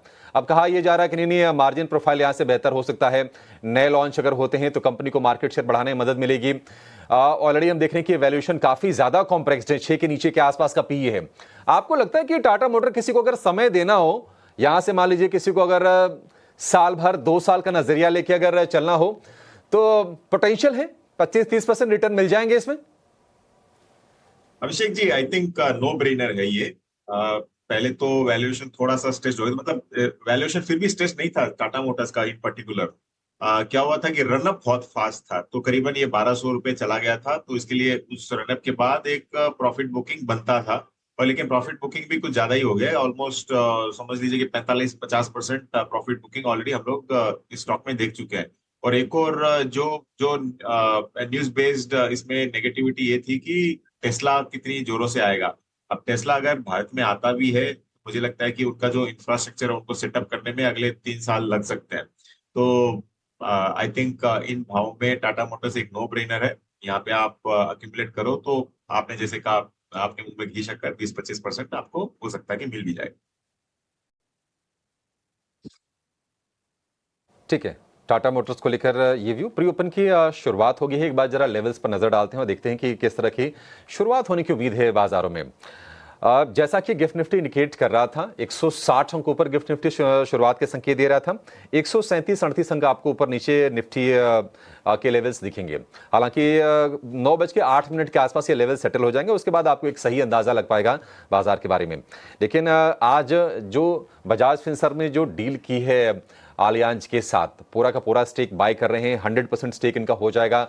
इंश्योरेंस जो वेंचर है, 3% के आसपास की तेजी आज शेयर में दिख रही है। कल भी हमने देखा था, कहीं ना कहीं देखिए बाजार को ना भनक लग जाती है कि क्या डील चल रही है, और कल भी हमने शेयर में ठीक ठाक तेजी देखी थी। बैंकिंग स्टॉक में कल हमने देखा वैशाली जी कि आईसीआईसीआई बैंक और एक्सिस बैंक दोनों में अच्छी तेजी थी। इन दोनों में से अगर एक चुनना हो ट्रेड के लिहाज से, तो आपका दांव कहां पर लगेगा? तो देखिए एक्चुअली आईसीआईसीआई बैंक ऑलरेडी एक स्ट्रेंथ दिखा रहा है, तो अगर ये 1280 के ऊपर सस्टेन करता है तो एक नया रन अप आएगा। But I think new entry के लिए एक्सिस बैंक काफी पीछे है एक्सिस से, तो I think it needs to buck up. So मेरे ख्याल से एक्सिस में एक अच्छे मौके है अपसाइड जाने के लिए। एक बार ये 1050 को क्रॉस करता है तो आई थिंक 1100 1150 के टारगेट्स दिख सकते हैं। So Axis is a better pick right now because ये चला नहीं है। आईसीआईसीआई बैंक को लेकर ये व्यू। इस बीच एमसीएक्स पर सोना नई रिकॉर्ड ऊंचाई पर पहुंच गया है और जो भाव है वो है 88,400 रुपए के आसपास, 350 रुपए के आसपास की तेजी है। नए रिकॉर्ड बन रहे हैं सोने में। सेफ हेवन डिमांड देखिए बढ़ रही है सोने की, और जो जियोपॉलिटिकल जो टेंशन है, जो टैरिफ को लेकर जो थोड़ी सी तनाव है, उसके चलते सोने में बाइंग आ रही है। यूएस फेड की पॉलिसी भी खड़ी है, उसके बाद चीजें थोड़ी सी और क्लियर होंगी कि महंगाई को लेकर यूएस फेड का स्टांस क्या रहता है और ग्रोथ को लेकर कमेंट्री क्या आती है जेरोम पॉल की। देखते हैं उस पर क्या होता है। लेकिन हमारे सहयोगी शरद दुबे जुड़ गए हैं, वो 9 शेयर लेकर, जहां आज एक्शन जरूर दिखेगा। आपकी नजर होनी चाहिए 9 के नवरत्न पर। वरुण के पास चलेंगे। वरुण बताइए। देखिए 9 के नवरत्न में सबसे पहले तो आपको बजाज फिनसर्व पे यहाँ पे नज़र रखनी है, क्योंकि जो अलायंस का 26% के आसपास का हिस्सा ये खरीद रहे हैं और पूरी डील अगर आप देखेंगे तो करीब 24,000 करोड़ रुपए के आसपास की है। तो इसके चलते बजाज फिनसर्व जो है वो सबसे ज़्यादा आज फोकस में रहने वाला है। अगला स्टॉक है एनबीसीसी। इस कंपनी को ऑर्डर मिला है करीब 45 करोड़ रुपए के आसपास के ऑर्डर जो है वो इस कंपनी को मिले हैं। Mahatma Gandhi Institute of Rural Industrialisation Wardha जो है वहाँ से इस कंपनी को ऑर्डर मिला है। ऑर्डर इरकॉन को भी मिला है। इस कंपनी की एक जेवी है, उसको करीब 1096 करोड़ रुपए का ऑर्डर मिला है। उस जेवी में इरकॉन की जो हिस्सेदारी है करीब 26% के आसपास की है, यानी कि करीब 260-270 करोड़ रुपए के ऑर्डर जो है वो इरकॉन को भी मिले हैं।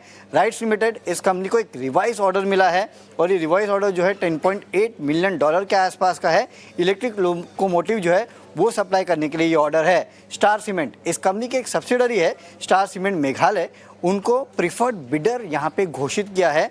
एक लाइमस्टोन ब्लॉक है आसाम में, तो उसके लिए इनको प्रिफर्ड बिडर जो है वो घोषित किया है। आदित्य बिरला रियल एस्टेट, यहाँ पे नजर रखिएगा क्योंकि इस कंपनी की जो होली ओन सब्सिडरी है बिरला एस्टेट, उन्होंने अपना एक प्रोजेक्ट जो है वो पुणे में लॉन्च कर दिया है, बिरला पुनिया, और इसकी जो ओवरऑल एस्टिमेटेड रेवेन्यूज़ है इस पूरे प्रोजेक्ट से करीब 2700 करोड़ रुपए के आसपास के हैं। एडा पे नजर रखिएगा, कल इस कंपनी की बोर्ड बैठक थी, यहाँ पे इन्होंने अपनी जो बोरिंग प्रोग्राम है उसमें बढ़ोतरी की है।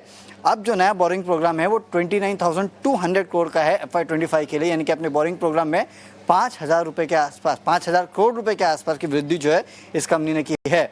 वेदांता, इस कंपनी के चेयरमैन ने अपने शेयर होल्डर्स को लेटर लिखा है जहाँ पे इन्होंने कहा है कि जो वैल्यू अनलॉकिंग है उसका बड़ा फ़ायदा जो है ओवरऑल डीमर्जर से वैल्यू अनलॉकिंग होगी और बड़ा फ़ायदा जो है कंपनी को होगा। और ओवरऑल अगर आप देखेंगे तो पोटेंशियल होगी इस पूरे डीमर्ज एंटिटी के पास ग्रो करने की करीब $100 बिलियन के आसपास की। और आखिरी में HUL, competition commission of India यानी कि CCI ने अप्रूवल दे दिया है कंपनी को 90.5% जो हिस्सेदारी ये खरीदना चाहते हैं मिनिमलिस्ट में की जो पेरेंट कंपनी है उनमें, उसके लिए अप्रूवल मिल चुका है। ये पूरी डील जो है 2670 करोड़ रुपए के आसपास की थी, तो CCI से अप्रूवल जो है वो HUL को मिल चुका है, तो यहाँ पे भी आप नजर रखिएगा। ठीक है, डन। ये HUL वाली खबर से एक बार जरा और पता कर लेते हैं, कोई डिफेंसिव या एग्रेसिव दोनों का कॉम्बिनेशन रहता है टिपिकली FMCG के अंदर, क्या यहाँ पे कुछ टेक बनता है क्या? किरण सर, कोई है FMCG का प्लेयर आपकी लिस्ट में? मैं 3 नाम ही ले लेता हूँ, चलो आपको थोड़ा और आसानी हो जाएगी। फर्स्ट HUL चेक कर लो, second is Tata consumers check कर लो, third one is Godrej consumers check कर लो, गोदरेज CP के नाम से मिलेगा। इन तीनों में से जिसका भी चार्ट ज़्यादा अच्छा है सिर्फ नोटिस करवा दो, लेना ना लेना फिर तो अपनी लिवरेज के हिसाब से देखेंगे। सो तीनों स्टॉक्स में अगर हम सेफ्टी वाइज है तो long term point of view से देखें तो HUL would be preferred because यहाँ पे मल्टीपल पॉजिटिव डाइवर्जेंस, हालांकि अभी भी कभी भी इसने कंफर्मेशन नहीं दिया, बजट के बाद एक अच्छा मूव है लेकिन फिजल आउट हो गया। अब वापस सेम पैटर्न यहाँ पे देखने को मिल रहा है, तो 2100-2200 के बीच में definitely HUL as a long term perspective long करना चाहिए। अब मैं ट्रेडिंग पर्सपेक्टिव की बात करूं तो Tata consumer and Godrej CP, ये दोनों कहीं ना कहीं ट्रेडिंग पॉइंट ऑफ व्यू से आप देख सकते हो, लेकिन इन दोनों में से भी अगर प्रेफरेंस देना हो तो I would prefer Godrej consumer. तो Godrej consumer current market price 1060 के आसपास है, आप लॉन्ग करके जा सकते हो। 1040 का आप स्टॉप लॉस मेंटेन कीजिए। एक छोटा सा inverted head and shoulder pattern है यहाँ पे देखने को मिल रहा है, जिसका टारगेट 1140 है, जो उसकी 100 दिन की मूविंग एवरेज भी है। सो trading perspective definitely Godrej consumer and investment point of view HUL। Point taken है। आपने सारे शेयर्स हमको नोटिस भी करवा दिए FMCG में। अब जरा चंदन तापड़िया को जोड़ लेते हैं। जमकर इन्होंने होली खेली हुई है और कल होली खेलने के बाद आराम से मार्केट कल अच्छे से एंजॉय किया होगा। आज तो बढ़िया गिफ्ट निफ्टी भी ओपन अच्छा कर रहा है, फ्रीज लेवल भी 150 पॉइंट है। आज मंगल में दिन लग रहा है। चंदन सर नमस्ते। होली के कलर सारे उतर गए आपके, लगता है सारे। सूखी होली खेली आपने गुलाल वाली? देखिए, होली के लाल कलर उतरे हैं और हरा रंग अब चढ़ने वाला है। कहीं ना कहीं हमारा तो मानना है कि 23,333 के लिए निफ्टी तैयार कर रहा है।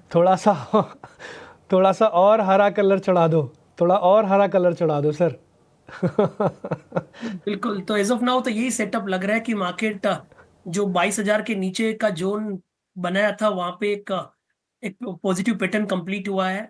लास्ट टाइम हमने हार्मोनिक पैटर्न की बात की थी, AB इक्वल टू CD, यानी कि लास्ट टाइम 3,000 पॉइंट करेक्ट हुआ, उसके बाद में 1,500 पॉइंट का रिट्रेसमेंट, वापिस लगभग 2,900 पॉइंट का करेक्टिव मूव हुआ। तो यूजुअली जब ऐसा होता है तो वापस उसका 50% रिट्रेसमेंट देखने को मिलता है। तो जो भी 22,000 के आसपास का बॉटम बना है वहां से 50% रिट्रेसमेंट होना चाहिए और उसके हिसाब से 23,333 तक के टारगेट बनते हैं। तो पोजिशनली बात करें तो 21,850 से 23,333 के टारगेट है, बट ऑलरेडी हम नीचे के लेवल से चल चुके हैं। तो 22,333 के सपोर्ट से इंडेक्स पे खरीदारी की सलाह देंगे। आपको 22,850 से 23,000 तक के टारगेट इमीडिएट में देखने को मिलने चाहिए। चंदन सर अपने सौदे बता दीजिए, ट्रेड कौन से आज के? देखिए, ट्रेड सेटअप की बात करें तो 3-4 काउंटर हमने यहाँ पे फाइंड आउट किए हैं। पहला तो रहेगा बाय ऑन इंडिगो। कहीं ना कहीं इस स्टॉक पे हम लगातार एक पॉजिटिव व्यू रख रहे हैं और कहीं ना कहीं कंजम्पशन थीम के साथ साथ यहाँ पे मोमेंटम और ब्रेकआउट भी है। वीकली चार्ट की बात करें तो एक ट्राइंगल फॉर्मेशन बन रहा है और रोल ओवर्स के डेटा और लॉन्ग के बिल्डअप ये भी साथ इंडिकेट कर रहे हैं कि पॉजिटिव मूव बनना चाहिए। तो इंडिगो पे खरीदारी की सलाह। 4,600 के सपोर्ट रहेंगे, ऊपर में लगभग यहाँ पे आपको 5,000 इमीडिएट में और 5,500 पोजिशनल टारगेट देखने को मिलेंगे। उसके अलावा कहीं ना कहीं आपको VBL जैसे काउंटर पे फोकस करना पड़ेगा जो बॉटम आउट अप्रोच दिखा रहे हैं, चाहे VBL हो या फिर यूनाइटेड स्पिरिट हो, इन सब में बॉटम फॉर्मेशन देखने को मिले। तो UBL पे भी खरीदारी की सलाह रहेगी। मौजूदा लेवल से देखें तो यहाँ पे लगभग पिछले कुछ दिनों का कंसोलिडेशन ब्रेकआउट हुआ है। 495 का सपोर्ट है और जिस हिसाब से 500 के ऊपर होल्ड कर रहा है ये काउंटर 530 तक के लेवल छूते हुए नजर आएगा। तो इंडिगो VBL 2 काउंटर है। उसके अलावा आज के बाजार को देखते हुए बजाज फाइनेंस और मुथूट फाइनेंस भी 2 काउंटर है जो रडार पे रखे जा सकते हैं। दो बढ़िया शेयर चंदन जी की तरफ से, और बजाज फाइनेंस और मुथूट फाइनेंस को आप रडार पर जरूर रखिए। फटाफट एक काम करते हैं, हमारे साथ जुड़ गए हैं तेजस शाह भी। तेजस उनकी पिक ले लेते हैं। तेजस जी गुड मॉर्निंग, 1 मिनट का समय है सर, फटाफट बताइए आपके शेयर्स आज के कौन है? गुड मॉर्निंग अभिषेक जी और तमाम पैनलिस्ट और दर्शकों को नमस्कार। आज की जो मेरी पहली पिक है वो डिफेंस स्पेस से भारत इलेक्ट्रॉनिक्स लिमिटेड। ये स्टॉक ने 240-245 के बीच में एक डबल बॉटम बनाया था, बाद में स्टॉक में एक ब्रेकआउट आया था अबाउट 263। उसके बाद स्टॉक थोड़ा साइडवेज कंसोलिडेट कर रहा था, बट जो ओवरऑल चार्ट सेटअप है काफी पॉजिटिव है। शॉर्ट टर्म और लॉन्ग टर्म मूविंग एवरेज इसके ऊपर ट्रेड कर रहा है स्टॉक। तो करंट भाव पे यहाँ डिप में खरीदारी करिए विद स्टॉप लॉस बिलो 269। पहला लक्ष्य रहेगा 290 का और दूसरा लक्ष्य रहेगा 299 का। और दूसरा जो मेरा पिक है वो है बजाज हेल्थ केयर लिमिटेड। ये स्टॉक क्लियरली एक आउट परफॉर्मर रहा है in spite of correction in Nifty and broader markets. Stock higher top higher bottom के फॉर्मेशन में ट्रेड कर रहा है और जो शॉर्ट टर्म 20 दिन और 50 दिन की मूविंग एवरेजेस के ऊपर ट्रेड कर रहा है। तो पोजिशनली ये स्टॉक हमें काफी अच्छा लग रहा है। एक डिप में खरीदारी करिए। Ideal level to buy the stock will be in the range of 655 to 660 with stop loss below 619। पहला लक्ष्य रहेगा 705 का और दूसरा लक्ष्य रहेगा 745 का। ठीक है, डन। 40 सेकंड्स के बाद मार्केट्स खुल जाएगा। आज दिन ठीक है, काफ़ी बेहतर है और उम्मीद करते हैं, देखते हैं कैसे आज मार्केट प्ले करता है। 150 पॉइंट की बढ़त के साथ निफ्टी खुल रहा है। अच्छी बात यह है कि कल 22,500 दिखाया, आज 22,600 का गैप आएगा। ये गैप भी मेंटेन हो जाए ना तब भी आप जीत जाएंगे। 700 और 800 एक टफ रेजिस्टेंस है, बात सबको माननी पड़ेगी। और 22,800 के बाद आपका मार्केट का नेचर बदलने लगेगा, ये बाइंग ऑन डिप्स का मार्केट हो जाएगा। निफ्टी बैंक आज अच्छे गैप के साथ खुल रहा है, करीब 438 पॉइंट का गैप है और ये 48,792 यानी कि 792 पे खुल रहा है। तो ये भी एक रेजिस्टेंस जोन पे खुलेगा, ये यहीं टिक जाएगा तब भी आप जीत जाएंगे। आज के ओपनिंग के लेवल इतने ही टिके रहे ना दिन भर में तब भी आप विनर हैं, आपको एडिशन ना भी करें तब भी काम चलेगा। 1300 शेयर बढ़िया एडवांस डिक्लाइन का नंबर भी आपकी स्क्रीन पर आया और अभी आप देख भी पा रहे हैं इसके अंदर एक अच्छा मूवमेंट देखने को मिला। 300 पॉइंट की बढ़त है अभी बैंक निफ्टी पर और 48,650 पे है। 628 का लेवल आपको बैंक निफ्टी पर दिखेगा, 22,628 का, और 115 पॉइंट की बढ़त यहाँ पर भी है। निफ्टी के कुछ और कंपोनेंट में बात करूँ मैं पहले तो आपको जरा पहले बड़े शेयर्स दिखा देता हूँ। HDFC ने 1700 के लेवल को कल क्लोज किया था ऊपर, आज और थोड़ा गेन कर लिया है, 13 रुपये का गेन आया। रिलायंस ज़्यादा नहीं चल रहा, फिर भी मैं रिलायंस दिखा देता हूँ आपको। मैं 5 रुपये की शुरुआती बढ़त इसके अंदर देखने को मिलेगी। एक बार जरा जल्दी जल्दी शेयर्स फायर करते जाना। TCS, इन्फोसिस भी दिखा दो, दोनों IT के जाइंट्स।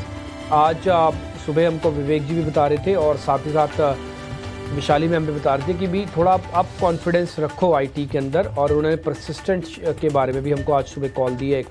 TCS और इन्फोसिस भले इस गैप का बेनिफिट ना ले रहे हो आज, लेकिन फिर भी ज़्यादा टूटे नहीं है शेयर, मैं इसी से ही सिर्फ अपने मन को समझा लूँगा, ठीक है ना। तो इन्फोसिस अब आप देख पा रहे हैं फ्लैट, TCS भी ऐसे ही है कुछ। आप जरा HUL और LNT भी दिखा दो, स्पीड से दिखाते जाओ शेयर्स। HUL और LNT इन दोनों शेयर्स के अंदर क्या हो रहा है आपको 6 शेयर्स का पूरा लेखा जोखा पता लग जाएगा। बजाज फिनसर्व भी दिखाना, जहां पर अलियंस वाली जो डील हुई है उसका इम्पैक्ट थोड़ा बहुत कैलकुलेशंस में देख लेते हैं, कितना आना चाहिए कितना नहीं। और एक बार जरा बजाज फिनसर्व दिखाना, और साथ ही इसका एक पीयर कंपनी है बजाज फाइनेंस, वो भी दिखा दो। ये दोनों ही, तो दोनों में कुछ खास बड़ा मूवमेंट नहीं है, खबर हल्के में छूट रही है, ये साफ साफ दिख रहा है स्क्रीन पर। 1600 शेयर अभी भी एडवांस डिक्लाइन की रेशियो के साथ बने हुए हैं। इंडिया विक्स 13.5 का है, बिल्कुल जिसे कहते हैं ना परफेक्ट पिक्चर है कि आपको जितना विक्स चाहिए उतना है, जहाँ पे सपोर्ट चाहिए था वहाँ पे सपोर्ट है। थोड़ा इंस्टीट्यूशनल बाइंग होनी चाहिए थी, हल्की हल्की बाइंग है, तो सब कुछ चंगा सी टाइप वाली फीलिंग है। और सारी कहते हैं ना गुड न्यूज़ एक साथ आती है और सारी बैड न्यूज़ एक साथ आ जाती हैं। कुछ मैं बोलूँगा कि कुछ गुड न्यूज़ का ढेरी अब थोड़ी ज़्यादा बड़ी हो रही है, उसके अंदर अब न्यूज़ थोड़ा आने जा रहा है और मार्केट का रिएक्शन भी ये बताने के लिए मोर देन सफिशेंट है। बस मेरी भगवान से आज यही प्रार्थना है कि भाई आज जो हमने ओपनिंग में पा लिया है ना, इसी पे हम क्लोज भी कर जाएं आज इन्हीं लेवल्स पे, तो एक बहुत बड़ा विन हो जाएगा मार्केट के लिए। Back to back second day अगर इस तरह की क्लोजिंग मिलती है 100 पॉइंट्स के ऊपर की निफ्टी की, तो इट्स ए गुड कॉल। ये अच्छे से शॉर्ट्स कवरिंग को करवा सकेगा। 125 पॉइंट ऊपर आके 22,600 के ऊपर अभी भी टिका हुआ है और 424 पॉइंट की बढ़त के साथ बैंक निफ्टी अगेन अपनी ओपनिंग को ब्रेक करने की कोशिश कर रहा है। मैं इसका ओपनिंग का लेवल आपको बताता हूँ, वह है 792। अगर इसको तोड़ देगा तो 48,824 के हाई को भी वापस टेस्ट करेगा। देखते हैं क्या होगा आगे चल के। अब आ जाते हैं जरा गेनर्स पे, मार्केट को सपोर्ट कौन कौन दे रहे हैं। शुरुआती शेयर्स, फिर हीट मैप वगैरह भी आपकी स्क्रीन पर आना शुरू होंगे। Hindalco, ICICI bank, Axis bank, ये तो शुरुआती कुछ पक्के शेयर हैं, बड़े शेयर्स हैं जो आज मार्केट की हेल्प कर रहे हैं। M&M और श्रीराम फाइनेंस भी इसमें से एक है। इसका मतलब ये है कि थोड़ा बहुत बैंकिंग का, थोड़ा ऑटोज़ का और थोड़ा मेटल्स का, जो एग्रेसिव रहते हैं टिपिकली, जिनके बीटा हाई हैं, यानी कि जो मार्केट पे तेज़ रिएक्शन देते हैं, आज उन्होंने कमान संभाल रखी है। कमज़ोरी कहाँ पे है? सारे IT कंपनीज़ पे, SCL take, TCS, Infosys, take Mahindra, ये सब के सब अभी हल्के हल्के दबाव पे है या तो फ्लैट है। तो IT को अगर छोड़ दिया जाए तो ज़्यादातर मार्केट का हिस्सा ठीक है। ऐसे ही 1800 वर्सेस 300 शेयर नहीं हो गए हैं, इसका मतलब सिर्फ एक IT ही कॉर्नर्ड है और तो ज़्यादातर चीज़ें पार्टिसिपेट कर रही हैं मार्केट के अंदर। अब आ जाते, अच्छा आप IT के अंदर एक्सपेरिमेंट आज भले थोड़ा देख के करना, हाँ वैल्यू हंटिंग कर सकते हो, इसमें कोई दो राय नहीं है, बट स्विंग के लिए आपको IT आज का दिन का बेहतरीन काउंटर्स नहीं होंगे। VBL जो भी थोड़ी देर पहले चंदन सर आपको बता रहे थे वो बढ़िया चला। NMDC पॉलिसी बाजार मैंने सुबह पूछा 2% ऊपर है। गोदरेज CP भी थोड़ी देर पहले आपको किरण सर बता रहे थे, ये भी करीब 2% ऊपर आया है। आज एसआरएफ ने साल का हाई टेस्ट किया, कोटक ने भी आज साल का हाई टेस्ट किया हुआ शेयर है। ये कुछ एक शेयर्स आपकी स्क्रीन पर और आ रहे होंगे। मैं जरा छोटे मझोले शेयर्स की कैटेगरी में चला जाता हूँ। इरकॉन करीब 7% ऊपर, खबर थी इसमें। इसके अलावा त्रिवेणी टर्बाइन 3.5%, 361 ये ब्रोकरेज कंपनी है, करीब 4.5%, ये भी ऊपर आके कामकाज कर रही है। ये तो कुछ एक शेयर्स थे। और जहाँ पे आज नुकसान है मिड कैप कैटेगरी के अंदर वो है कैस्ट्रल, एलजी इक्विपमेंट और पावर इंडिया और केपीआईटी टेक। ये कुछ एक शेयर्स हैं जहाँ पर आज प्रेशर भी है। अवंती फीड्स ने भी आज साल का नया हाई टेस्ट किया है। अब हीट मैप जरा स्क्रीन पे लेके आइए ताकि फिर मेहमानों से हम आगे के क्वेश्चंस लेके जरा ट्रेड पता करना शुरू कर देंगे। जो बड़े शेयर है ना, इसमें उतना रुझान स्ट्रांग नहीं आ रहा। मेरी प्रॉब्लम सिर्फ यहीं से आकर रुक रही है। मार्केट हेल्प कर रहा है थोड़ा, ठीक है, कंसोलिडेशन में भी हेल्प हो रही है आजकल, तो वो सब भी ठीक है, लेकिन 2, 4, 5 बड़े शेयरों को ना लीडरशिप दिखानी चाहिए, वो थोड़ा कम है। ये ब्यूटीफुल सी प्लेट सामने आई है, इसके अंदर आप देख रहे हैं कि 4 तो major indices, in fact 5 including the Nifty, तो आपको काफ़ी सारे इंडाइसेस दिख रहे होंगे एक साथ ही। निफ्टी दिख रहा है, मिड कैप दिख रहा है, स्मॉल कैप दिख रहा है, बैंक दिख रहा है, आईटी दिख रहा है और मेटल इंडेक्स दिख रहा है, निफ्टी का फार्मा भी दिख रहा है। तो जो बीच की लाइन है आप देखोगे वो भी 2 सेक्टर्स डाले हुए हैं। तो जितना इंडाइसेस हम दिखा सकते थे एक प्लेट में अच्छे से अच्छे, उतने तरीके से आपको एक रफ में दिखाया। फ़ोटो खींच लेंगे तो ज़्यादा आसानी हो जाएगी आपको। निफ्टी हीट में अब आपकी स्क्रीन पर मेटल्स की लीडरशिप आपको ज़्यादातर शेयर्स में दिख रही होगी। इसमें आपको टाटा स्टील दिखेगा, इसमें आपको हिंडाल्को दिखेगा, एनएमडीसी आपको दिखेगा और थोड़ा ऑटोज़ के अंदर भी अच्छा प्ले है। आयशर, एमएनएम जैसे शेयर्स आज सामने आए हैं। बैंक्स तो खैर ठीक है, ऑलरेडी मैं आपको पहले भी बता चुका हूँ। मैंने आईसीआईसीआई बैंक का सुबह भी आपके सामने जिक्र किया था। एचडीएफसी भी करीब आधे % है, कोटक तो साल का हाई टेस्ट कर रहा है बाकायदा। ये सब चीज़ें हैं। निफ्टी एफएमसीजी इंडेक्स आपकी स्क्रीन पर, वीबीएल के बारे में सर ने बताया। गोदरेज कंज्यूमर्स मेरे को ठीक लगा, मैंने सर से पूछ लिया था। दोनों शेयर्स ने आज टॉप गेनर्स में। हिंद कॉपर F&O बैन में है, लेकिन उसके बावजूद भी मेटल्स में 1% से ज़्यादा का गेनर बना है। इसके अलावा कुछ एक और शेयर्स भी आपको स्क्रीन पे दिख रहे होंगे, इसमें वेदांता और सेल्स भी शामिल है, जहाँ पे आधे से पौने 1% तक की बढ़त आपको दिखेगी स्क्रीन पर। नेक्स्ट फटाफट से फायर करो। ऑटो भी अगर आप देखेंगे तो आपको, जैसे मैंने बताया कि मेरे को M&M और बजाज ऑटो, ये कुछ एक शेयर्स वैल्यू बाय के तौर पर देखते हैं। आप चाहें तो हीरो मोटोकॉर्प के बारे में भी एक्सपर्ट से राय ले सकेंगे। मिड कैप के अंदर ये हीट मैप और साथ ही स्मॉल कैप का हीट मैप भी आपकी स्क्रीन पर आ जाएगा और आप चाहें तो उनमें भी ट्रेड देख सकते हैं। अब मेरे दोनों सहयोगी मेहमानों से कनेक्ट करके आपके लिए ओपनिंग के सौदे रखेंगे।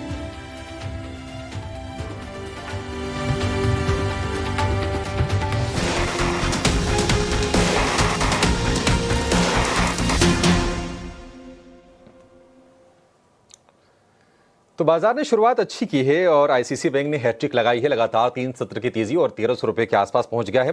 और जो शेयर चंदन जी ने सुझाया, ये गर्मियों का भी प्ले है। वरुण बेवरेजेस पेप्सिको की बॉटलर है, यहां पर भी हैट्रिक लगी है तेजी की और ये भी वायदा को ये लीड कर रहा है करीब 3% के आसपास की तेजी के साथ।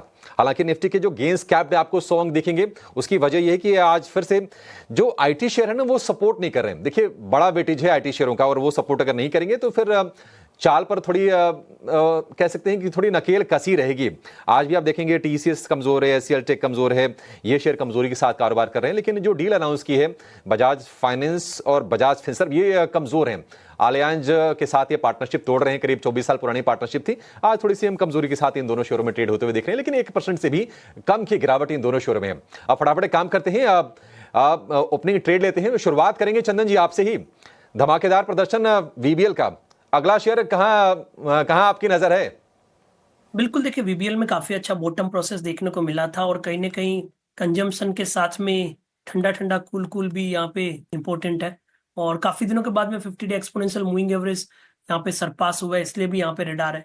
तो बिल्कुल इस काउंटर पे तो ध्यान रखना चाहिए, मौसम की मार को ध्यान में रखते हुए। बट दूसरे और काउंटर की बात करें तो पहले तो मेरे को लग रहा है कि इंडेक्स में काफी अच्छा एक ब्रेकआउट देखने को मिल रहा है। यदि अगले कुछ मिनटों में इंडेक्स 22,580 के ऊपर होल्ड कर जाता है तो यहाँ से 22,800 और ऊपर में 23,000 तक की तैयारी होनी चाहिए, क्योंकि 22,580 पिछले 3 दिनों से लगातार एक हर्डल का काम कर रहा था। और आज यदि 22,580 होल्ड कर जाता है तो बाजार में तेजी के लिए जो पॉजिटिव सेटअप चाहिए वो सब देखने को मिलेंगे। एक काउंटर में फोकस करना चाहूंगा, वो रहेगा इंडियन होटल। कहीं ना कहीं पूरा का पूरा मेरा ध्यान कंजम्पशन थीम पे है और इंडियन होटल में 23 दिनों का कंसोलिडेशन ब्रेकआउट हुआ है और इन 23 दिनों में 3 बार ये काउंटर 780 को सरपास करने का एफर्ट कर चुका है। 770, 765, को सरपास करने का एफर्ट कर चुका है। लोअर टाइम फ्रेम में एक ट्रायंगल फॉर्मेशन बन रहा है और आज का प्राइस सेटअप इंडिकेट कर रहा है कि ब्रेकआउट बनना चाहिए। तो इंडियन होटल पे खरीदारी की सलाह होगी। 755 का सपोर्ट रहेगा, यहाँ पे लगभग 800 तक के टारगेट बनेंगे। तो वीबीएल के बाद ऐसा लग रहा है इंडियन होटल में एक positive price pattern base formation बना है और यहाँ पे कंजम्पशन थीम के चलते हुए ब्रेकआउट और मोमेंटम दोनों देखने को बनने चाहिए। ठीक है, इंडियन होटल्स अपनी स्ट्रेटजी अनवील की थी, उसके बाद हमने अच्छी तेजी देखी थी इंडियन होटल्स के शेयर में, थोड़ी सी प्रॉफिट टेकिंग है, लेकिन फिर से मौके बन रहे हैं। 2% की तेजी है और देखिए इसको भी आप गर्मियों से जोड़ के देख सकते हैं। आप होटल चलाने वाली कंपनी है, गर्मियों में छुट्टियां भी होती हैं, लोग टूर ट्रेवल भी काफी करते हैं, तो ISCL भी उसका एक बेनिफिशियरी होगा। 800 रुपए का टारगेट, 755 रुपए का आपको स्टॉप लॉस लगा के चलना है। और निफ्टी पर जो चंदन जी ने कहा कि आज 22,580 अगर टिक जाए, उसके ऊपर अगर निफ्टी क्लोजिंग दे दे तो फिर से यहां से एक नई तेजी की आप शुरुआत मान के चल सकते हैं। वैसे काफी दिनों के बाद हम 22,600 के भी दर्शन आज के सत्र में कर रहे हैं। 22,650 के ऊपर है निफ्टी इस वक्त, आधे % के आसपास की बढ़त पर कारोबार हो रहा है। तेजस जी, आप बताइए, आपने ओपनिंग ट्रेड के लिए क्या चुना है, कौन सा शेयर है आपके फोकस में? देखिए, मेटल एज अ स्पेस हमें काफी अच्छा लग रहा है और मेटल सेक्टर में फ्रेश ब्रेकआउट हुआ था।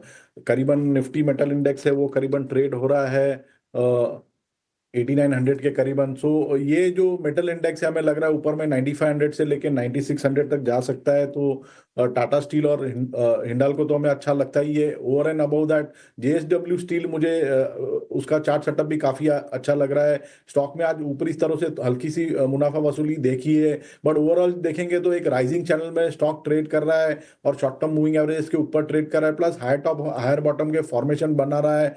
तो JSW स्टील में आप करंट भाव पे या डिप में खरीदारी करिए। इसमें आपको स्टॉप लॉस लगाना है 970 का पहला लक्ष्य रहेगा, 1040 का और दूसरा लक्ष्य रहेगा 1075 का।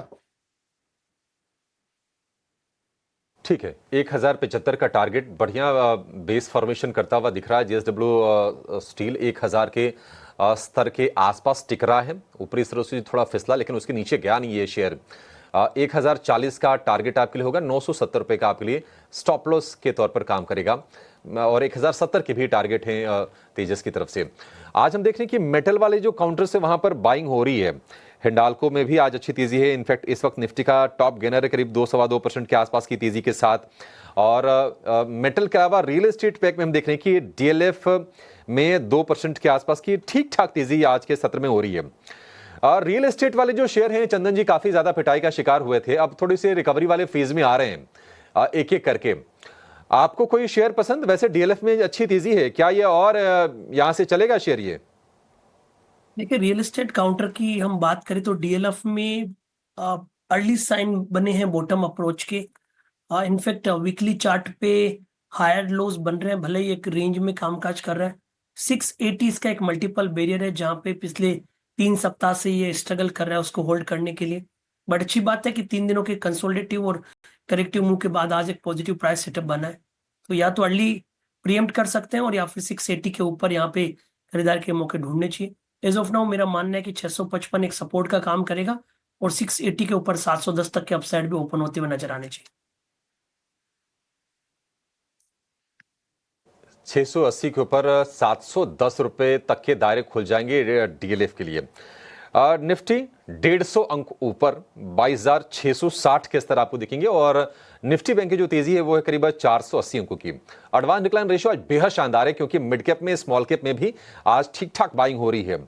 सिर्फ 350 शेयर आपको कमजोर दिखेंगे और उसके मुकाबले करीब 2000 शेयरों में आज बढ़िया मजबूती के साथ कारोबार हो रहा है। और निफ्टी में सिर्फ कहने को JSW स्टील नेगेटिव टेरिटरी में है, otherwise Bajaj Finserv, Bajaj finance को आप छोड़ दीजिए तो बाकी जो 47-48 शेयर है वहां पर अच्छी तेजी के साथ कारोबार हो रहा है। और ICICI बैंक अपनी तेजी को और कंसोलिडेट कर रहा है, 1300 रुपए के आसपास कारोबार करता हुआ दिख रहा है।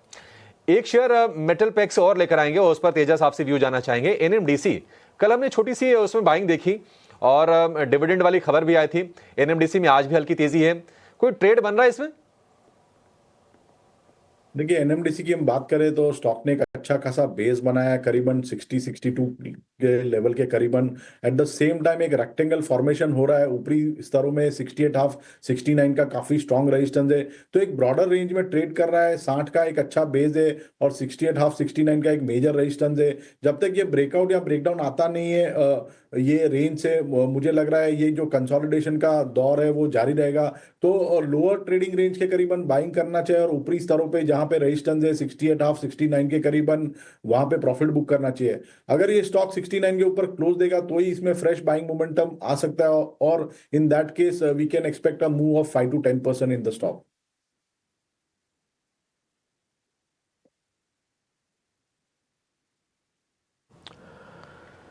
ठीक है, तो कुछ कुछ ट्रेड आपको और भी नोटिस करवा रहे हैं, उन्होंने ओपनिंग के सर्व दिखाए। आज एक अच्छी चीज़ बताएं निफ्टी के अंदर क्या हुई है। एक अच्छी चीज़ निफ्टी के अंदर आज ये हुई है कि ओपनिंग के बाद से अभी तक इसने एक सडन मूवमेंट नहीं दी है। जो सडन होता है ना, एकदम से आता है और फिर से घर घर घर घर घर करते हुए 70 पॉइंट नीचे चले जाते हैं, ऐसा अभी तक तो नहीं हो रहा है। ये अच्छा साइन है, ये बाज़ार के कंसोलिडेशन को शो करता है। दूसरा, थोड़ा ऑप्शंस भी एक्टिव हुई हैं। मैं कल देख रहा था ऑप्शन चेन के अंदर कि टिल 22,700 और 800 तक की कॉल भी कल एक्टिव हो गई थी। हालांकि वो 20 तारीख की है, नियर बाय की एक्सपायरी थी, बट वो एक्टिव हुई है। तो कॉल्स का एक्टिव होना बहुत ज़रूरी है। पुट्स में शॉर्ट कवरिंग आना अलग बात है, बट कॉल्स एक्टिवेट होना, उसके अंदर लॉन्ग पोजीशंस बनना, ये सूचक है। और अगर आप कल भी देखेंगे तो index options, index futures, stocks के फ्यूचर्स, स्टॉक्स की ऑप्शंस, इनफैक्ट उस सब के अंदर आपको बाइंग दिखेगी। तो इट्स अ गुड साइन। और 20% का एफआईएस की लॉन्ग होल्डिंग हुई है अभी तक। तो अभी तो देखो आए ही नहीं है, अगर आ जाएं तो फिर बात बन जाएगी। और रिटेल कम से कम 15% कम हो जाए और एफआईएस 15% आ जाए ना, तो ट्रस्ट में 24,000 तो वैसे ही दिख जाओगे आप, और आसानी से दिख सकता है। और 22,800 के बाद तो और स्ट्रॉन्ग हो सकता है मार्केट, क्योंकि नेचर बदलेगा। ये बाइंग ऑन डिप्स की वाला मार्केट हो जाएगा बजाय सेल ऑन राइज के। चंदन सर, जिनके पास भी निफ्टी और बैंक निफ्टी के ट्रेड है या मार्केट्स में लॉन्ग पोजीशंस हैं, थोड़ा रेट टू रेट आ रही हैं या पैनिक में ली हुई जो पोजीशंस हैं उनमें थोड़ा प्रॉफिट अब आ रहा होगा, क्या करना है उनको क्या ट्रेलिंग स्टॉप लॉस लगाना है? बाजार के अंदर है इतनी डेप्थ कि 22,800 को तोड़ फोड़ करके आगे जाएगा, या फिर 22,800 ही लास्ट स्टेशन है, यहाँ पे रुक जाएगा?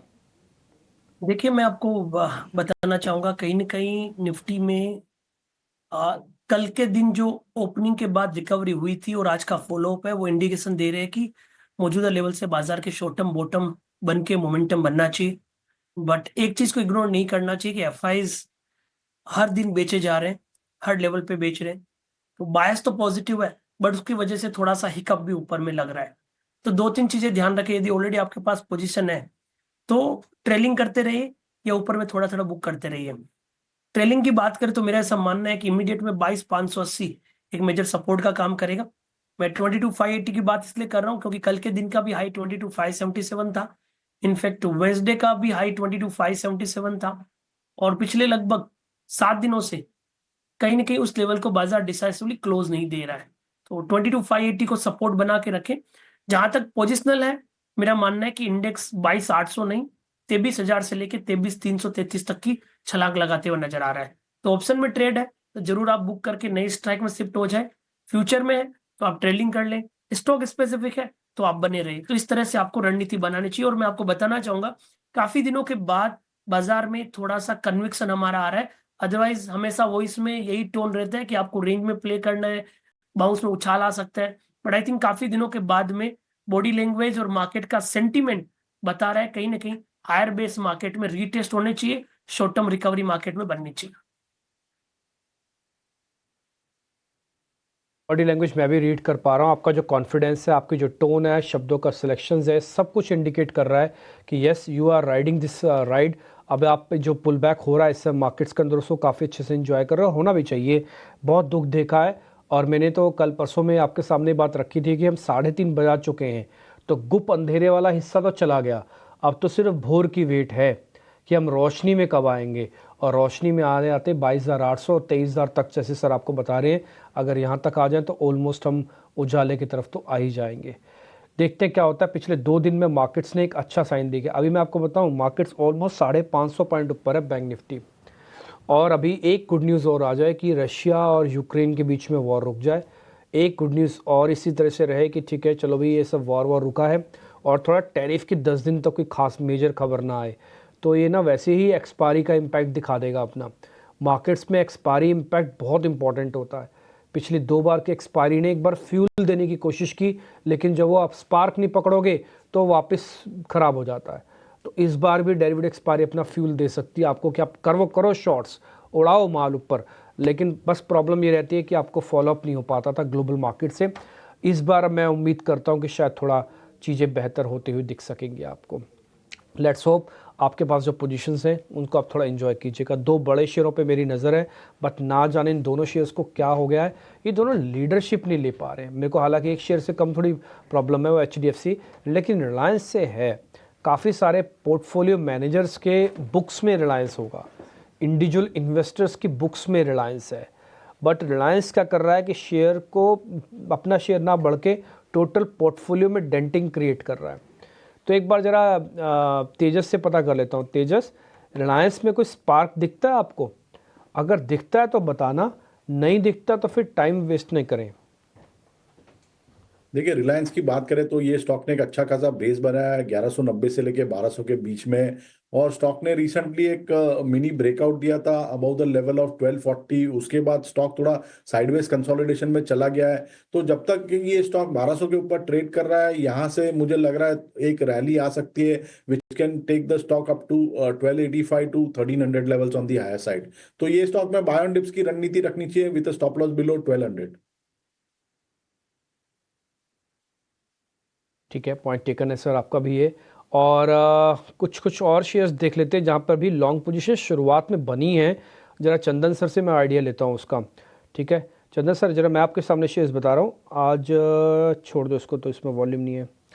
एक इरिडा देखना सर, IRED है इरिडा, ये 3% ऊपर है, वॉल्यूम बैक्ड है, शेयर टूटा भी काफ़ी ज़ोर से है। एक बार दिखा देना इसका, हाँ 52 वीक वगैरह भी दिखाना स्क्रीन पर, 6 महीने भी दिखाना, 52 वीक भी दिखाना, 3 महीने भी दिखा देना।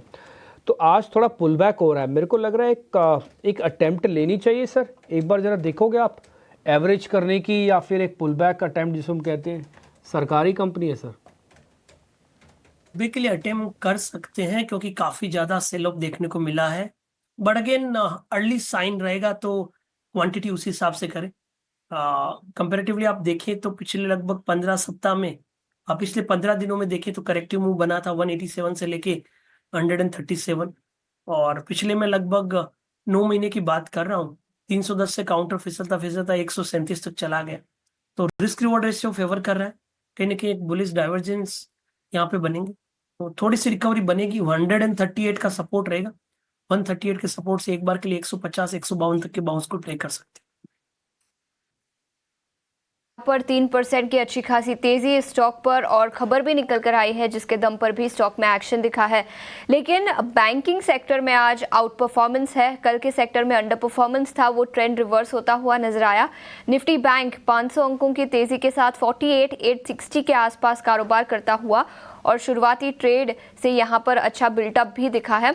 इनफैक्ट इंडिविजुअल स्टॉक्स की बात करें तो ICICI बैंक 2.5% से ज़्यादा की तेज़ी यहाँ पर, IDFC first bank, Punjab National Bank, Axis Bank, इन सभी स्टॉक्स में 1% से ज़्यादा की तेज़ी दिखी है। तेजस, क्या राय होगी इन बैंकिंग स्टॉक्स पर, specially ICICI bank Nifty bank index के टॉप गेनर्स में आज के सत्र में शामिल?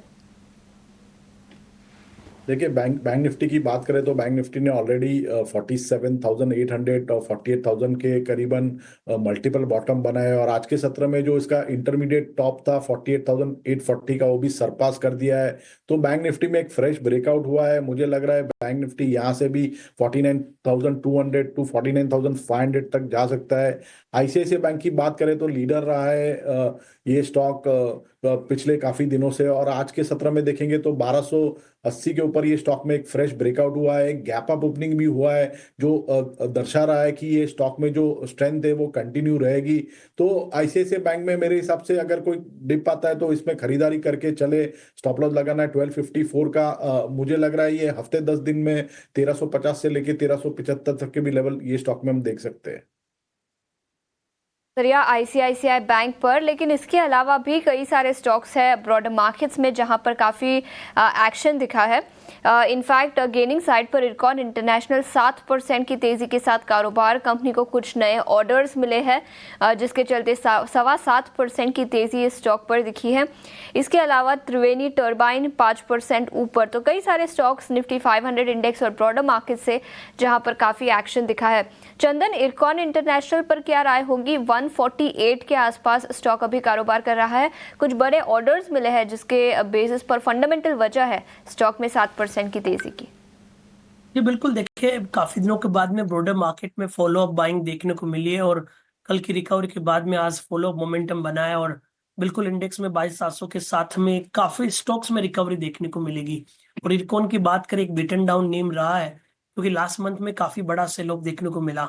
इनफैक्ट लास्ट मंथ की हम बात करें तो 229 से 140 के लो बनाए और अभी पिछले लगभग 13-14 दिन से कंसोलिडेट होके डबल बॉटम बनाने का प्रयास कर रहा है।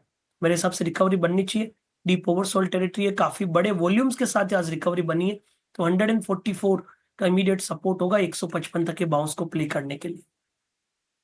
तो ये नजरिया इरकॉन इंटरनेशनल पर, लेकिन इसके अलावा फार्मा सेक्टर, याद रखें सुबह भी हमने इस सेक्टर पर चर्चा की थी, कल स्टैंड आउट परफॉर्मर रहा, लेकिन आज सबसे कम तेजी इसी सेक्टर में दिखी है निफ्टी फार्मा इंडेक्स। और कई सारे स्टॉक्स जो नॉमिनल गेंस के साथ कारोबार कर रहे हैं। इनफैक्ट मैनकाइंड फार्मा 0.5% की गिरावट यहाँ पर, टोरेंट फार्मा और अजंता फार्मा जैसे कुछ स्टॉक्स में भी अंडर परफॉर्मेंस दिखा है। तेजस, क्या फार्मा सेक्टर से कोई स्टॉक होगा जहां पर फ्रेश पोजीशंस लिए जा सके इन लेवल्स पर? देखिए, लुपिन में थोड़ी स्ट्रेंथ आई है आज के सत्र में। अगर स्टॉक देखेंगे तो एक अच्छी खासी गिरावट के बाद थोड़ा हल्का सा बेस बना रहा है और आज 200 दिन की मूविंग एवरेज का भी सपोर्ट लेके स्ट्रेंथ दिखा रहा है। कल के सत्र में थोड़ी बुलिश एनगल्फिंग कैंडलस्टिक पैटर्न बनी है, तो ट्रेडिंग के लिहाज से लुपिन में थोड़ा पोजीशन बना सकते हैं। 1960 का स्टॉप लॉस रखना पड़ेगा और जो लक्ष्य रहेगा वो रहेगा 2080 से लेके 2100 तक का। So it is just a trading buy, कोई पोजिशनली ये स्टॉक में कुछ बड़ी रैली नहीं आएगी, बट यहाँ से 2 से 3% की अपमूव पॉसिबल है स्टॉक में। लुपिन में अपमूव यहाँ से पॉसिबल है। थोड़ी देर में हमारे साथ जुड़ जाएंगे कोटक एएमसी के नीलेश शाह और बाजार के आउटलुक पर, बाजार की दशा दिशा पर, एफआईज की इंतजार पर, ट्रंप के टैरिफ वॉर पर बड़ी समग्रता के साथ हम चर्चा करेंगे। और बहुत ही मीठा बोलते हैं, बहुत अच्छा बोलते हैं नीलेश शाह जी, आप उनको बहुत ही ध्यान से सुनिएगा। थोड़ी देर में उनके साथ ये बेहतरीन चर्चा हम लेकर आएंगे। लेकिन आज की जो तेजी है बाजार में वो थोड़ी उत्साह को बढ़ाने वाली है। देख के अच्छा लग रहा है कि हम 22,700 के मुहाने पर खड़े हैं, उस जगह पर खड़े हैं जिसका हम इंतजार कर रहे थे कि उस किले तक पहले पहुंचे, उसके बाद आगे की दिशा हम तय करेंगे। एडवांस डिक्लाइन का रेशियो निश्चित तौर पर अच्छा है और आज वो भी कुछ शेयर चल रहे हैं जहां पर हमने कल देखा था कि थोड़ी सी तनाव की स्थिति थी। आज जो मार्केट रिलेटेड जो स्टॉक्स है, मार्केट प्लेटफॉर्म रिलेटेड, वहां पर भी आज आपको तेजी दिखेगी। सीडीएसएल ऊपर है, एंजल वन के शेयर में आज हम तेजी देख रहे हैं। सीडीएसएल आज तेजी में लौट तो आया है तेजस जी, ये तेजी टिक पाएगी सीडीएसएल की? सीडीएसएल एक बेस बनाना चाह रहा है करीबन 1080 से लेके 1070 से लेके 1080 के करीबन, बट ओवरऑल चार्ट स्ट्रक्चर अभी भी वीक है। लोअर टॉप लोअर बॉटम के फॉर्मेशन बन रहे हैं और जो इसकी 20 दिन की मूविंग एवरेज कोई स्टॉक सरपास नहीं कर रहा है पिछले 3 से 4 सप्ताह से। तो मेरे हिसाब से ये जो रैली है ये just a pull back rally, थोड़ी कंटिन्यूएशन हो सकती है यहाँ से 2-3% की, बट मुझे लग रहा है ऊपरी स्तरों से वापस बिकवाली का दबाव आ सकता है। जब तक ये स्टॉक 1150 से लेके 1155 के नीचे ट्रेड कर रहा है, ऊपरी स्तरों से बिकवाली की राय रहेगी स्टॉक में। सीडीएसएल को लेकर ये व्यू। गर्मियों वाले जो शेयर है ना, देखिए वहां पर एक्शन दिख रहा है और मौसम विभाग ने भी कहा था कि इस साल जो तापमान होगा वो सामान्य से ज्यादा रहेगा। तो जो भी स्टॉक्स हैं वो चाहे टूरिज्म रिलेटेड स्टॉक्स हैं, लोग छुट्टियां मनाने जाते हैं, या फिर कोल्ड ड्रिंक से रिलेटेड जो स्टॉक है, वरुण बेवरेज, चंदन जी ने आज रेकमेंड भी किया, अच्छी तेजी उसमें भी हो रही है। एसी वाली जो कंपनीज हैं, कल हमने वोल्टास में बढ़िया रफ्तार देखी और आज देखिए ब्लू स्टार में अच्छी तेजी है। सिम्फनी थोड़ा सा नरम है, ये कूलर बनाने वाली कंपनी है, थोड़ी सी और ठंडक चाहिए लोगों को, इसलिए ब्लू स्टार और वोल्टास की तरफ रुझान हम देख रहे हैं। चंदन जी, अगर इन दोनों में से चूज करना हो, ब्लू स्टार और वोल्टास, हालांकि वोल्टास ज्यादा टूटा था तो रफ्तार थोड़ी ज्यादा हमने हाल फिलहाल देखी है, आपको पसंद क्या है दोनों में से? कि ब्लू स्टार और वोल्टास की बात करें तो देखिए दोनों में सेटअप पॉजिटिव है, बट मेरे को लग रहा है कि फटाफट में मूवमेंट आएगा तो ब्लू स्टार में आ जाएगा, क्योंकि ब्लू स्टार में मेजर ट्रेंड पॉजिटिव रहा है। यहाँ पे वोल्टास जितना करेक्टिव मूव नहीं देखने को मिला है, और वीकली चार्ट पे कहीं ना कहीं नैरो रेंज प्राइस पैटर्न बनने के लिए तैयार है। मंथली चार्ट पे भी एक पॉजिटिव प्राइस बेस बन रहा है, तो ब्लू स्टार पे फोकस करना चाहिए। 2040 के सपोर्ट से 2250 2300 तक की तैयारी काउंटर कर रहा है। 2200-2300 तक की तैयारी कर रहा है ब्लू स्टार, बढ़िया है। 2100 रुपए के आसपास है, यहां से अगर 200 रुपए और चला ठीक ठाक तेजी हो जाएगी ब्लू स्टार, और ये तेजी ऐसा नहीं कि बहुत आपको समय नहीं देना पड़ेगा। चंदन जी, कितना वेट कराएगा ये 2200-2300 जो आप कह रहे हैं, क्या मान के चले महीने भर और? देखिए मेरे हिसाब से यदि मार्केट मोमेंटम बनता है, जिस हिसाब से इंडेक्स अपने आप को होल्ड कर रहा है और जिस हिसाब से हीट वेव का इफेक्ट आ रहा है, मेरे हिसाब से 2 से 3 वीक में ये टारगेट बन सकते हैं।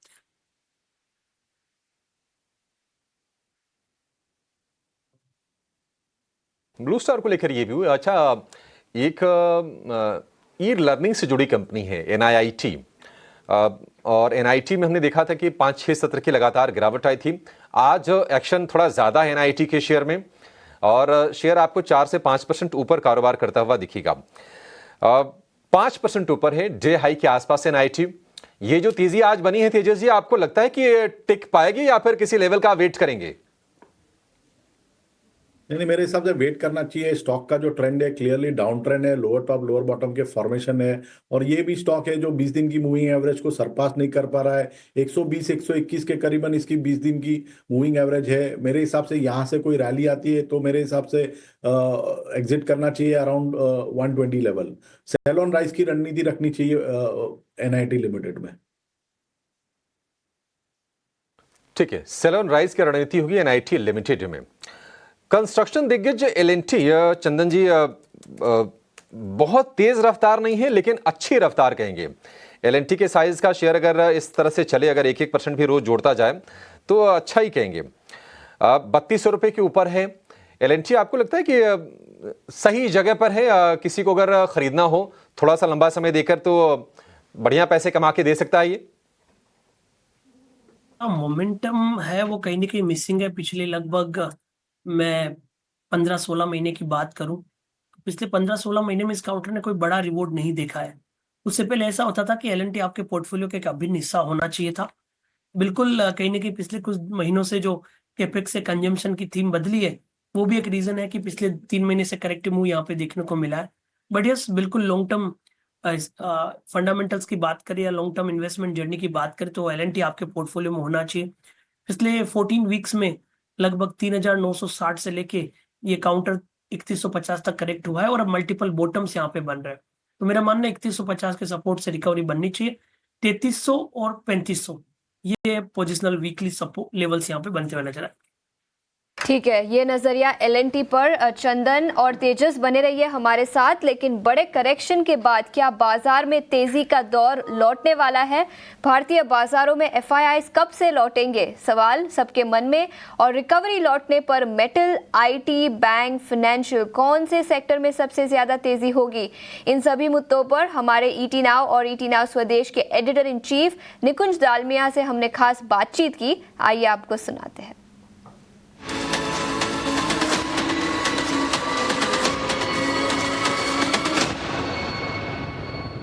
निकुंज सर, अगर हम पिछले हफ्ते भर की बात करें तो एक रेंज में बाजार फंसा हुआ है, 22,300 से 22,600 की रेंज है, और सब लोग अब ये जानना चाहते हैं कि क्या बाजार का बॉटम बन गया है।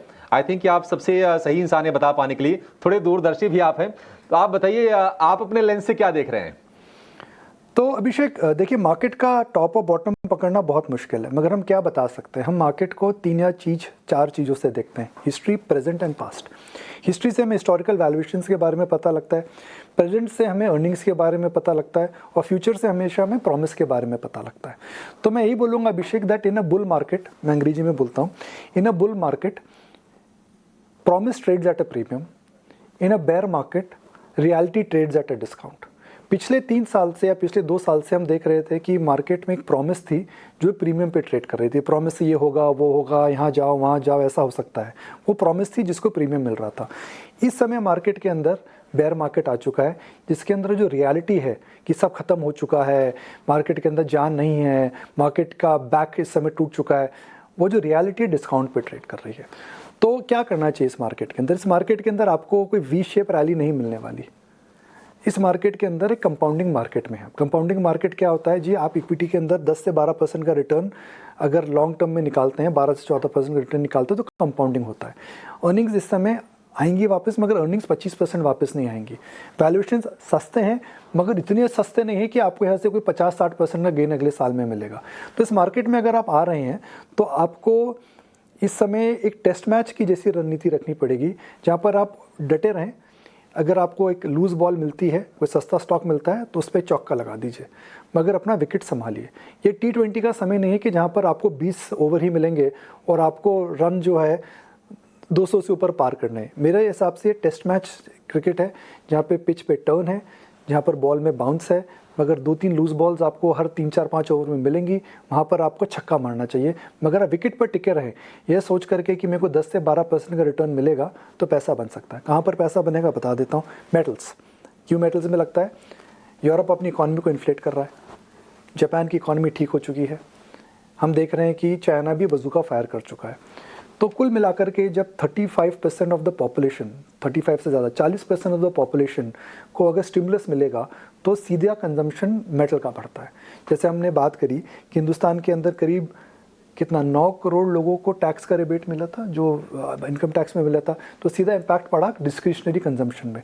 तो अगर 35 से 40% पॉपुलेशन ऑफ द वर्ल्ड को स्टिमुलस सरकार देगी तो उसका डिमांड, उसका इम्पैक्ट मेटल पर आएगा। दूसरा मुझे लगता है केमिकल स्टॉक्स इस समय काफ़ी सस्ते हो चुके हैं, क्रूड नीचे आ चुका है। तो क्रूड से जो भी चीज़ें कनेक्टेड हैं, क्योंकि एक बात तो तय है कि अमेरिका क्रूड को नीचे रखेगा, तो भले वो एशियन पेंट्स हो गया, भले MRPL हो गई हो, भले वो फिर पिडिलाइट हो गई हो, या फिर एविएशन कंपनीज हो, मुझे लगता है उस पूरे क्षेत्र में ध्यान रखिए। अगर आप ऐसे किस बिजनेस में निवेश कर सकते हैं जिसमें crude is a important raw material और क्रूड के दाम अगर नीचे रहते हैं तो आपको मंथ ऑन मंथ उसकी वजह से बेनिफिट मिलेगा। ये भी चर्चाएं हो रही हैं कि यूएस का जो पेन होगा इंडिया के लिए गेन होगा। आप कैसे देख रहे हैं इसको? और आईटी स्टॉक्स पर जरा गाइड कीजिए, क्योंकि 46,000 वाला आईटी इंडेक्स अब 36,000 पे आ गया है, करीब 22% के आसपास के ऊपरी स्तरों से फॉल है। एंटर करना या दूर रहना इससे? देखिए, यूएस के अंदर बहुत ज़्यादा गिरावट अगर आएगी ना अभिषेक, तो उसका पेन सबके लिए पेनदायक रहेगा, बिकॉज वो इकॉनमी का साइज़ इतना बड़ा है। हम $30 ट्रिलियन की इकॉनमी में अगर हम देखते हैं कि 10% की गिरावट अगर आती है तो वो दुनिया के लिए $3 ट्रिलियन से $4 ट्रिलियन की गिरावट हो सकती है। हम माने ना माने, यूएस मार्केट के अंदर जो इस समय गिरावट आई है वह करीब 3 से $3.5 ट्रिलियन की गिरावट आई है, जो कि इंडियन मार्केट कैप के आसपास है। तो जो यूएस मार्केट में गिरावट आई, इंडिया की मार्केट कैप के बराबर मार्केट कैप इरोड हो चुकी है।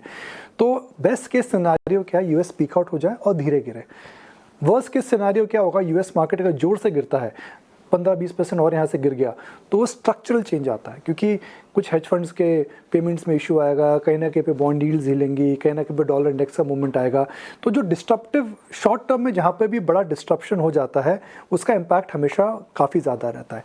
बेस्ट केस सिनेरियो है जो अभी हो रहा है, यूएस मार्केट धीमी गति पे गिर रहे हैं, इंडियन मार्केट धीमी गति पर बढ़ रहे हैं, यह बेस्ट केस सिनेरियो। फिर आपने आईटी पे पूछा अभिषेक, मुझे आईटी शेयर्स अच्छे नहीं लगते थे, ना लगते हैं, और मुझे नहीं लगता मुझे आने वाले समय भी अच्छे लगेंगे।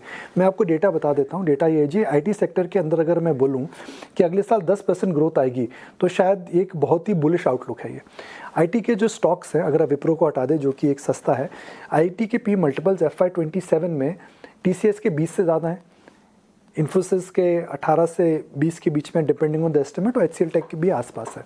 तो एक ऐसा क्षेत्र है जिसके अंदर 10% ग्रोथ भी नहीं है, जिसके अंदर एक हम देख रहे हैं डिस्ट्रप्शन आ रहा है कि AI की वजह से, जिसके अंदर हम देख रहे हैं कि डॉलर की वीकनेस की, डॉलर की स्ट्रेंथ की वजह से जो एक 2-3 क्वार्टर का बेनिफिट हुआ था वह भी नहीं मिल रहा है। और चौथा, मुझे लगता है कि AI की वजह से इनका मेथड ऑफ बिजनेस चेंज हो चुका है। तो ये एक डिफेंसिव सेक्टर था। ये सेक्टर इसलिए ऊपर गया था बिकॉज यूएस मार्केट में हम तेज़ी देख रहे थे। अब यूएस मार्केट में टेक स्टॉक्स अगर नीचे जाएंगे तो जाहिर है उसका इम्पैक्ट इंडियन स्टॉक्स में आएगा। सेक्टर में ग्रोथ नहीं है इस समय। मार्केट के अंदर फ्रंट फुट पर जाने का समय आ चुका है। मार्केट में बैक फुट में जाने का समय था पिछली दिवाली और पिछले क्रिसमस। अब होली के बाद आपको फ्रंट फुट पे खेलना चाहिए। तो जब आप फ्रंट फुट पे खेल रहे हैं तो आपको मार्केट के अंदर ऐसे स्टॉक्स में नहीं नज़रअंदाज करना चाहिए जिसके अंदर सेफ्टी मिलती है। तो अभिषेक, मार्केट के अंदर है ना, हर समय दो चीज़ें होती हैं, जोश या होश। पिछले साल मार्केट में होश नहीं था, इस समय मार्केट में जोश नहीं है। तो मेरे हिसाब से अब मार्केट में आपको इस समय जोश रखना चाहिए कि आने वाला समय खराब रहे, अच्छा रहेगा। पिछले साल अगर आपने होश खोया था तो आपको पिछले साल होश गेन करना था कि मार्केट बहुत बढ़ चुके थे। तो जोश और होश के अंदर अभिषेक, मुझे लगता है इस समय जोश वापस लाने का समय आ गया है।